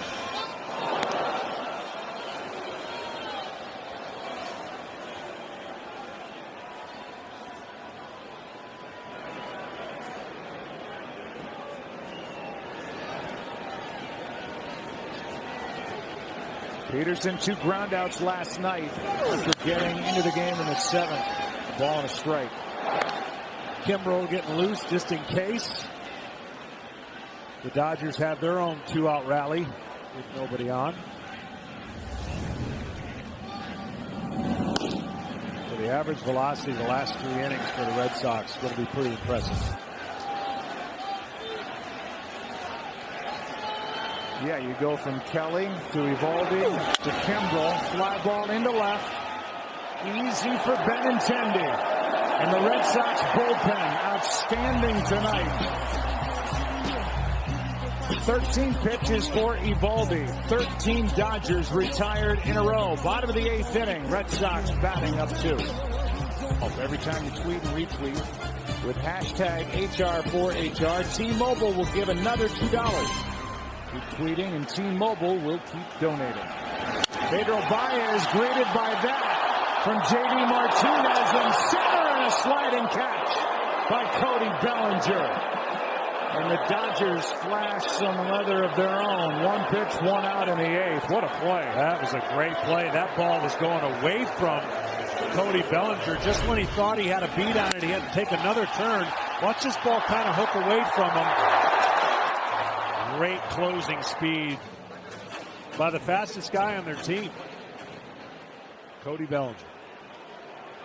Well, some defensive changes for the Dodgers as David Price thought J.D. Martinez added 1 to the total. Instead, it's allowed out. Every time these outfielders look around, they see somebody different to their left and right. Jock Peterson stays in the game. He's in left. That moves Chris Taylor to second. That moves Max Muncy to first. Baez to Bogarts, and this one is easy for Bellinger. 2 out. Before Devers bats on his birthday, a quick word from Geico. Here you go. Oh, and your wings. Thanks. Enjoy. Right, I'm starved. Oh, so I guess you heard, huh? The Geico could save you 15% or more on car insurance? No, those are ghost pepper wings. Geico, an official partner of Major League Baseball. Bottom of the 8th, Devers looking for a hit on his birthday. Turns 22 today. A world of talent. Just figuring it out at the big league level. Baez has thrown 2 pitches, now 3. There's 2 outs and a 1-0 count on Devers, who has struck out twice and lined out. Craig Kimbrel is ready for the 9th. Machado, Taylor, and Kemp. If anybody gets on, Max Muncy, who hit 35 home runs this season. 1-0. Good pitch. Baez has been so good, and the numbers are piling up for Pedro. Left-handed hitters are 0 for their last 31, including 0 for 10 this postseason against this right-hander. Yeah, he's been good. You saw just that filthy split finger that he threw right there that Devers swung at. Hard hit, but Taylor is there. Lefties now 0 for their last 32 against number 52. Big bats coming up for the Dodgers in the 9th, game 2. Season will try and save it for David Price and the Red Sox and give Boston a 2-0 series lead. 4-2 Boston. Machado first up. Strike 1. Last night we saw Kimbrel come in. A lot of talk about him potentially tipping his pitches during the ALCS. Not only did he have a perfect 9th inning, but he looked good doing it. Yeah, I don't think he could have looked better than he did last night, which doesn't bode well for the Dodgers. They were hoping maybe he might not be as sharp, but it was outstanding stuff. Machado 1 for 3, and he hits it high in the air to center. Bradley drifts to it. 1 out in the 9th. 14 straight Dodger hitters retired by the Red Sox. 1 out in the 9th, and now a quick word from Disney. This Thanksgiving. Huh? Ralph Breaks the Internet. Rated PG. Well, you knew that manager Dave Roberts loved his bullpen coming in. You like the way his bullpen matched up with Milwaukee in the NLCS, but Alex Cora has called on guys out of his bullpen. They've gone 7 1/3, allowed a run on 3 hits so far. A lot of power, a lot of fastball, power, curveball combinations. And a lot of strikes. Chris Taylor now 0 for 2 with a walk. Dodgers need a base runner to have a chance here in the 9th inning, down by 2. Ball 1. Walker Buehler gets the ball. Game 3 Friday night. In game 3.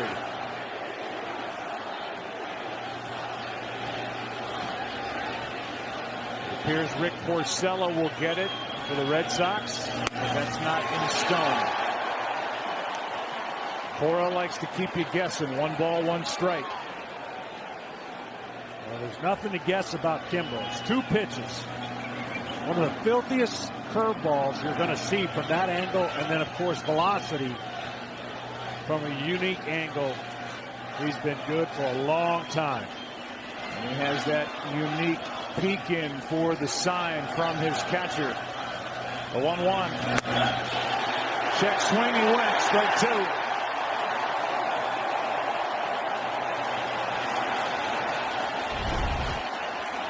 That's that power breaking ball, getting ready for velocity. It's so difficult to stay off.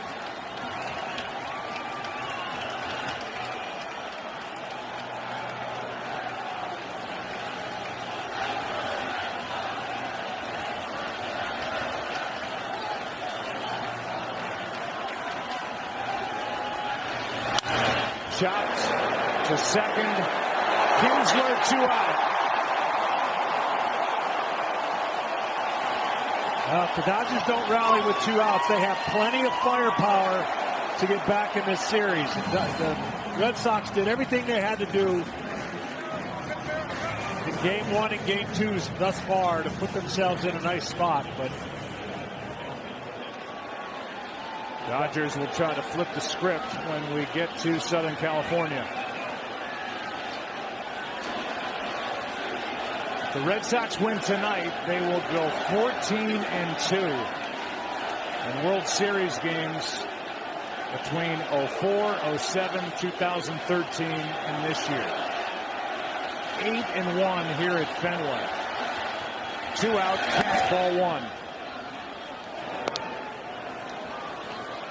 Craig Kimbrel missed the majority of spring training, the 30-year-old right-hander from Huntsville, Alabama. He and his wife, Ashley, had a daughter, Lydia, last November.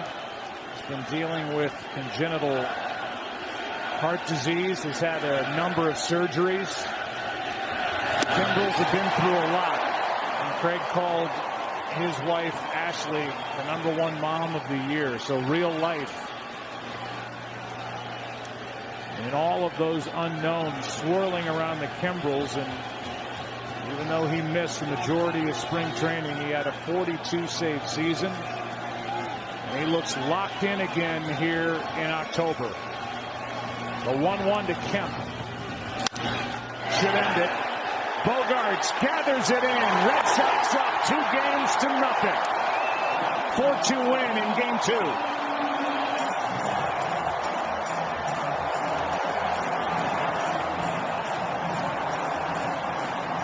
And David Price has won back-to-back starts.